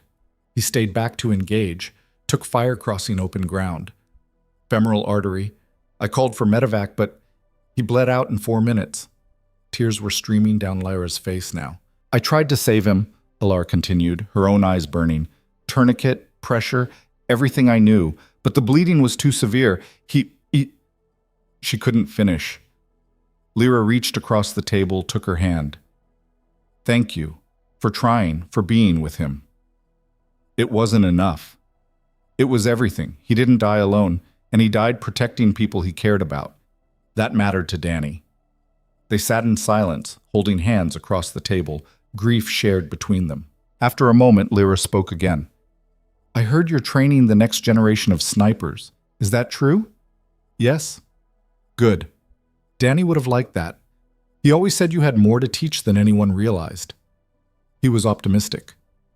He was right about people. Lyra squeezed her hand. Captain, I know you carry guilt. I can see it. But Danny wouldn't want that. He'd want you to use what you learned, help others. That's who he was. Alara nodded, unable to speak. I actually came here for another reason, Lyra said. I'm applying to the advanced marksmanship program, sniper training, and I wanted to ask, would you consider training me? The request stunned her. You want to... Lyra, this isn't something you do to honor your brother's memory. This is... I know what it is. I've been shooting competitively for 6 years. I have marksmanship qualifications. I'm applying regardless. But if you're going to be leading the extreme long-range program, I want to train under you. Why? Because you knew Danny. Because you understand the cost. Because I trust you to train me right. Lyra's eyes were fierce now. And because if I'm going to do this work, I want to learn from the best. Alara sat back, processed the impossible request. Daniel's sister. Wanting to follow him into combat.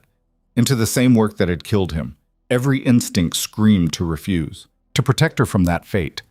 But Lyra was an adult, making her own choice. Who was Alara to deny her? If you apply and meet the qualifications, I'll consider you like any other candidate. No special treatment. I don't want special treatment. I want honest training. Then we'll see. Alara paused. But Lyra, this work will change you, mark you. You need to understand that before you commit. I do. And I'm still applying. They finished their coffee, exchanged contact information. Lyra left with a small smile and tear-stained cheeks. Alara sat alone, staring at the SOCOM proposal. Command of a new unit. Authority to build it from scratch. The power to shape the next generation of extreme long-range operators, and possibly Daniel's sister among them. The weight felt crushing. But maybe that was the point. Maybe the weight was what made it matter. She pulled out her phone, typed a message to Ortiz. Colonel, I'll accept the position under one condition.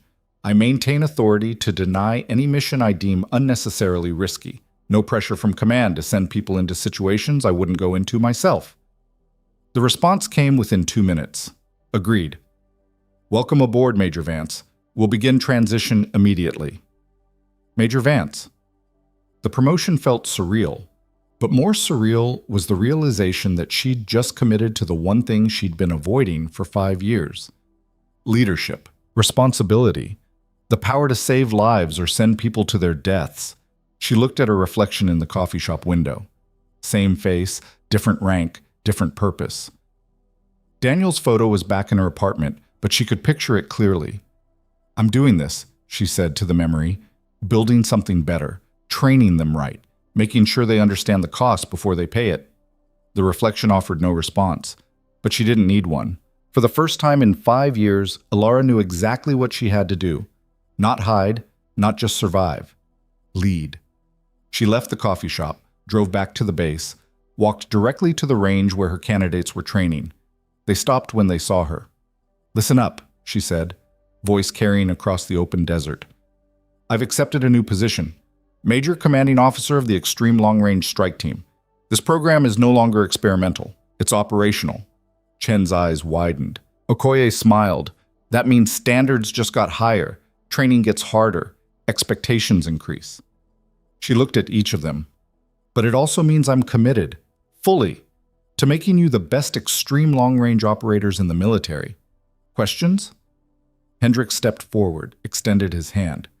Congratulations, Major, and I'd like to request a position as instructor, if you'll have me. She shook his hand. Welcome aboard. The others erupted in congratulations. Alara let them celebrate for a moment, then raised a hand. Tomorrow we start fresh. New curriculum, new standards. Some of you won't make it. That's not failure. It's reality. Not everyone is suited for this work. She paused. But those who do make it will be the finest shooters this military has ever produced. That's my promise. And what do you expect from us? This from Cross. Excellence, honesty, the courage to admit when you don't know something, and the determination to learn it anyway. Alara met each of their eyes. This work will change you, mark you. You'll take lives from distances most people can't imagine. That weight stays with you forever. I need you to understand that before you commit. Silence fell. Chen spoke first. I'm committed, Major. Me too, Okoye said. One by one, they all confirmed. Alara nodded. Then let's get to work. As they dispersed, preparing for tomorrow's training, she stood alone on the range, looking across the desert at the distant targets.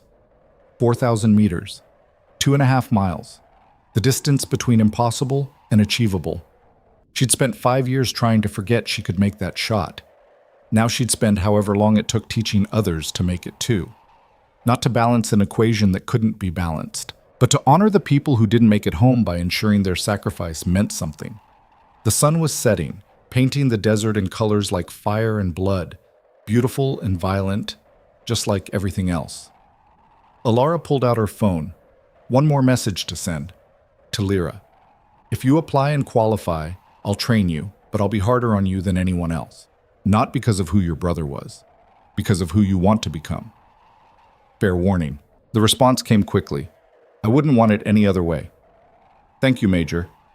Alara pocketed the phone. Somewhere in the distance, a rifle cracked. Someone practicing, learning, preparing for missions that would test everything they had. And now she'd be the one preparing them. Major Alara Vance, Commander, Instructor. The person who decided who was ready and who wasn't. The weight settled onto her shoulders like an old coat she'd forgotten she owned. Heavy, familiar, necessary. She took a breath, let it out, then walked toward the sound of gunfire, ready to shape the future one shot at a time. Because some people don't need to be seen until the moment demands it, and this moment demanded everything she had. 6 months changed everything. The desert looked the same. Endless sand, brutal heat, sky that stretched forever. But the range had transformed. New structures, advanced equipment, a permanent facility where temporary tents used to stand. The extreme long-range strike team had gone from concept to reality. Alara walked through the compound at 05:30, coffee in hand, reviewing the day's schedule. Final evaluations. The moment that would determine which candidates graduated and which didn't. 6 months of brutal training. 15 candidates had started. Only 8 remained. Chen was a lock. Exceptional skill, natural aptitude, the kind of shooter who could read wind like poetry. Okoye had proven herself through sheer determination. Cross brought tactical intelligence that elevated everyone around her. Kowalski had overcome his tendency to overthink, trusting instinct more than calculation now. And Lyra Brennan. Daniel's sister had arrived 3 months ago, one of the second wave of candidates. Alara had kept her promise, no special treatment. Pushed her harder than anyone else. Made her repeat drills until they were flawless. Never acknowledged their connection in front of others. Lyra had risen to every challenge, but today would be the real test. The evaluation scenario was brutal by design. 4,200-meter shot across variable terrain under time pressure with simulated combat stress. Pass meant graduation, fail meant reassignment. Alara reached the range office. Hendricks was already there, reviewing equipment manifests. "Morning, Major," he said, not sarcastic, genuine respect now. "Morning. Everything ready?" Target set, wind flags positioned, evaluation team standing by. He paused. "You nervous?" "About what?" "Brennan. If she graduates, she'll be doing the same work that killed her brother. You good with that?" Alara had wrestled with that question for 3 months.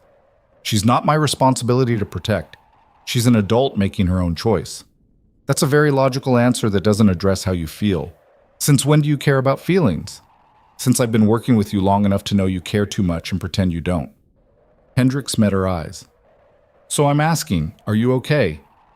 The honest answer was complicated. "I'm terrified she'll get herself killed trying to prove something, but I'm also proud of what she's accomplished. Both things can be true." "Fair enough." He handed her the evaluation roster. Chen's up first, Okoye second, Brennan's fifth. "Who designed the rotation?" "You did, last week." "Right." She'd deliberately put Lyra in the middle, not first where nerves would be highest, not last where pressure accumulated. Give her the best possible chance. The candidates assembled at 0700. 8 faces showing various degrees of confidence and fear, 6 months of training culminating in one shot. Alara addressed them from the firing line. "This is it. Everything you've learned comes down to this evolution. 4,200 meters, variable wind, time limit, 10 minutes from position to shot, 2 attempts allowed, 1 hit required to pass." She paused, letting it sink in. "Some of you will make this shot. Some won't. That's not a reflection of your worth as operators. It's simply reality. Not everyone is suited for extreme long-range work." She looked at each of them. "Whatever happens today, you've all proven yourselves capable of more than you thought possible. Remember that." Chen stepped forward first, confident, ready. He settled into position, pulled out his notebook, worn now, filled with months of observations. Studied the wind flags, watched the mirage, made his calculations. 7 minutes of preparation, then he fired. The bullet flew through morning air, still cool, relatively stable. 4.3 seconds, hit, center mass. The observation team confirmed.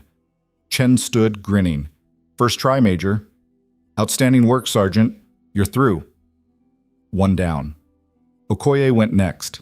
Methodical, careful. She took the full 10 minutes, double-checking everything. Her first shot missed, high and right. She adjusted without panic, recalculated, fired again. Hit. Passed, Ilara called. Good adjustment under pressure, Gunny. 2 down. Mills was third. Solid shooter, good fundamentals. His first shot missed low. Second shot clipped the edge. Technically a hit, but barely. Ilara consulted with Hendricks. Borderline. He made the distance. That's the standard. Barely making the standard isn't what we need, but it's what we set. Hendricks looked at her. You can't move goalposts after the fact. He was right. Ilara hated it, but he was right. Mills passes. Provisionally. He'll need additional training before operational deployment. Mills looked relieved and disappointed simultaneously. Park was fourth. Excellent fundamentals, but something was off today. Both shots missed. Not by much, inches at that distance, but misses nonetheless. He stood, face blank. I'm out. Ilara approached. You're reassigned, not out. Your skills are valuable, just not for this specific role. With respect, Major, that's a nice way of saying I failed. No, it's an honest way of saying this work isn't your strength. You're a better tactical instructor than extreme long-range shooter. That matters too. He nodded slowly. Walked away with dignity intact. 3 passed, 1 failed, 4 to go. Lyra stepped to the line. Ilara's chest tightened. Every instinct screamed to interfere, to help, to ensure she succeeded. She did nothing, just watched. Lyra was calm, eerily so. She settled into position like she'd done it 1,000 times. Pulled out her notebook, different from the others.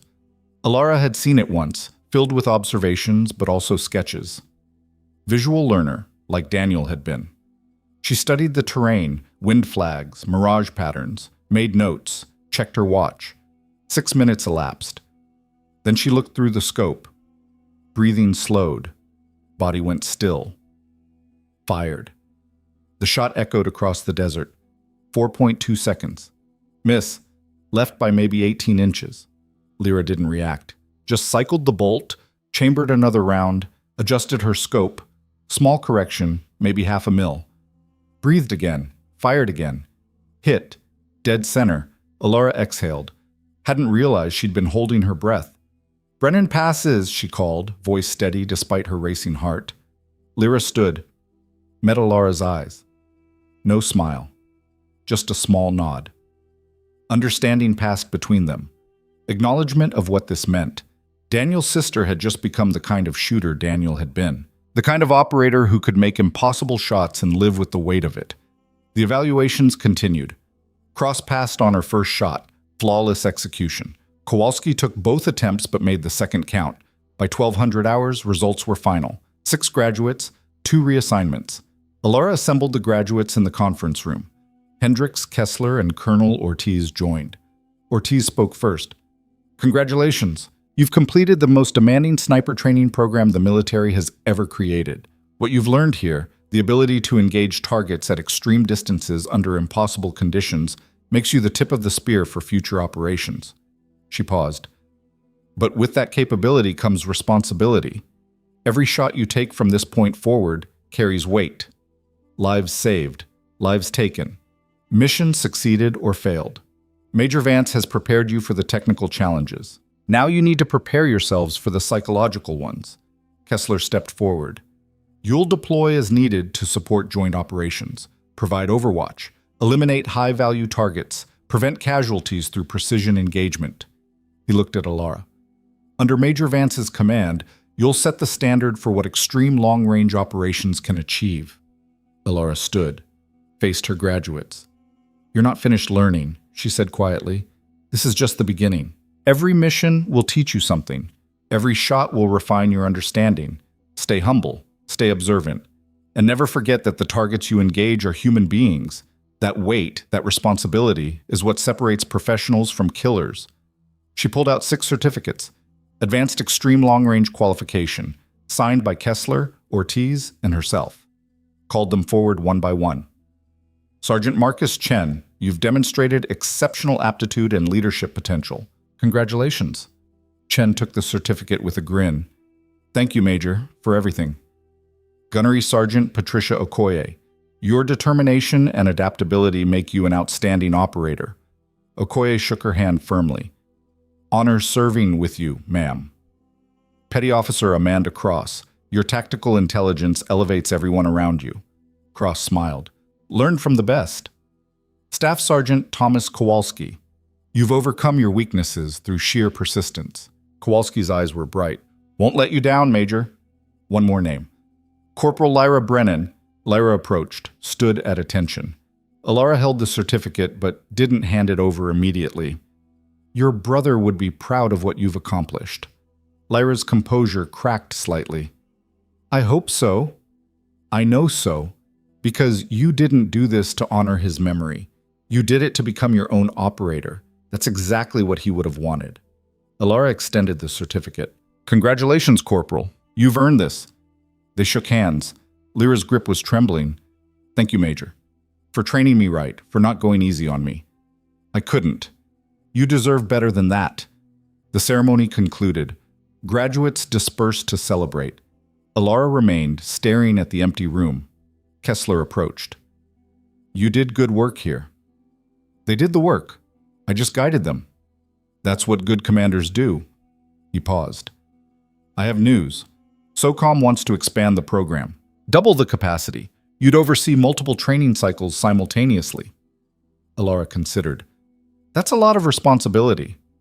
You can handle it. Question is, do you want to? Did she? 6 months ago, the answer would have been no. Too much pressure, too much risk of failure. Now? Yes, she said. I want to build this right. Make it the standard. Kessler smiled. Then it's yours. We'll start recruitment for the next cycle immediately. That evening, Alara found herself back at O'Malley's. The graduates had claimed the same corner booth, celebrating with the kind of enthusiasm that came from surviving something brutal. She sat with them, nursing a beer, listening to their stories and jokes and plans. Hendricks appeared, slid into the booth beside her. Hell of a day. Yeah. You know what's interesting? 6 months ago, you were terrified of this responsibility. Now you're expanding the program. What changed? Alara thought about it. I stopped focusing on what I couldn't control and started focusing on what I could. Can't guarantee they'll all survive. Can't prevent every failure. But I can give them the best possible preparation. That has to be enough. That's very zen. That's very practical. She took a drink. You staying on as instructor? If you'll have me. Turns out I like teaching. Who knew? Character development, it happens. He laughed, actually laughed. 6 months ago I thought you were full of shit. Mystical nonsense about reading wind and feeling the environment. Now I'm teaching that same methodology to new candidates. Life's weird. Life's adaptable, if you let it be. Chen raised his glass. To Major Vance, best instructor I've ever had. The others echoed the toast. To the Major! Alara felt heat rise to her face. I'm just doing my job. You're doing a hell of a lot more than that, Okoye said. You gave us skills we didn't know we needed. Changed how we think about long-range work. That's not just a job, that's a legacy. Legacy. The word settled uncomfortably. But maybe it was true. Maybe this, training the next generation, passing on knowledge, ensuring they were prepared, maybe that was how you balanced the equation. Not by erasing the past, by building a better future. Later, walking to her car, Alara found Lyra waiting in the parking lot. Major, can we talk? Of course. They sat on the hood of Alara's vehicle, looking at the desert stars. Clear night, million points of light. I wanted to thank you, Lyra said quietly, for training me, for not treating me like Daniel's sister, for making me earn this. You did earn it, every bit. I know, and that means something. She paused. I also wanted to tell you, I don't blame you for what happened to Danny. I know you carry that guilt, but I need you to know that I don't hold you responsible. Alara's throat tightened. Lyra, let me finish. Danny made his own choice. He stayed back to cover your withdrawal because that's who he was. He believed in the mission, believed in protecting his team. If he were here, he'd tell you the same thing. Stop carrying guilt that isn't yours. Tears were forming. Alara blinked them back. I've spent 5 years trying to believe that. Haven't succeeded yet. Then maybe start by accepting that his sister, the person who loved him most, doesn't blame you. Maybe that's enough to begin letting go. Alara looked at her, really looked. Saw Daniel's features reflected back, same eyes, same determined set to the jaw. When did you get so wise? When I decided that surviving my brother's death meant more than just existing, meant actually living the kind of life he would have wanted for me. Lyra smiled slightly. You taught me that. Watching you come back from hiding, watching you take command despite your fear, that showed me it's possible to move forward without forgetting. They sat in silence for a moment. I'm deploying next month, Lyra said. First operational assignment. Fear spiked through Alara's chest. Where? Can't say. Classified. But I wanted you to know. I'm ready. Because you made sure I was. Be careful out there. I will. And Major? Lyra met her eyes. If something happens to me, I don't want you carrying that guilt either. I'm making my own choices, just like Danny did. Alara wanted to argue, to say that commanders were responsible for their people, that she'd never stop caring what happened to those she trained. But Lyra was right. There was a difference between responsibility and guilt, between doing your best and demanding perfection. Fair enough, Alara said finally, but I'm still going to worry. Good. Means you care. That's what makes you a good commander. They sat together until the cold drove them inside, hugged goodbye, promised to stay in touch. Watching Lyra drive away, Alara felt something shift. Not resolution exactly, but acceptance. She couldn't save everyone, couldn't prevent every loss, but she could do her best to prepare people for what they'd face, and sometimes that had to be enough. 3 years later, the program had become legendary. The Extreme Long Range Strike Team had deployed on 47 missions, 47 successes, 0 casualties. They'd prevented ambushes, eliminated high-value targets, provided overwatch that saved countless lives. The training program had expanded, 3 cycles per year, 30 candidates each. Alara oversaw it all. Curriculum development, candidate selection, operational deployment decisions. Major had become lieutenant colonel. The promotion came with more paperwork and less trigger time, but Alara had made peace with that. Her value wasn't in making shots anymore, it was in creating shooters who could. She stood at the same 4,000-meter range where this had started, watching a new class of candidates attempt the impossible shot. Most missed. A few hit. One young sergeant, barely 23, made it on his first try. Alara approached him. Good shooting. What's your name? Sergeant Michael Torres, ma'am. She smiled. Same last name as her old logistics sergeant. Maybe related. Small world. Where'd you learn to read wind like that? Grew up in West Texas, ma'am. Spent my childhood watching dust devils and learning weather patterns. Just applied the same principles. Keep that mindset. Observation over calculation. You'll go far. As he walked away, Chen appeared beside her. Major now, one of her senior instructors. Remember when you made that shot? He asked. First time anyone thought it was possible? I remember being terrified the whole time. And now it's standard graduation requirement. Standards change. We get better. Because you showed us how. Chen gestured at the candidates. Every one of them. They exist because you refused to stay hidden. Because you came back and taught us differently. Alara watched the young shooters, preparing, learning, growing. We all came back from something, she said quietly. I just found a way to make mine useful. That evening, Alara returned to her office, larger now, befitting her rank. Walls covered with photos of graduates, 47 mission success reports, letters from commanders thanking her for operators who'd saved their teams, and in the center, a photograph of 5 people in desert fatigues, smiling. Ollie. Daniel Brennan, frozen in time. She'd moved the photo from her apartment to her office 2 years ago. A reminder of cost, of weight, of why this work mattered.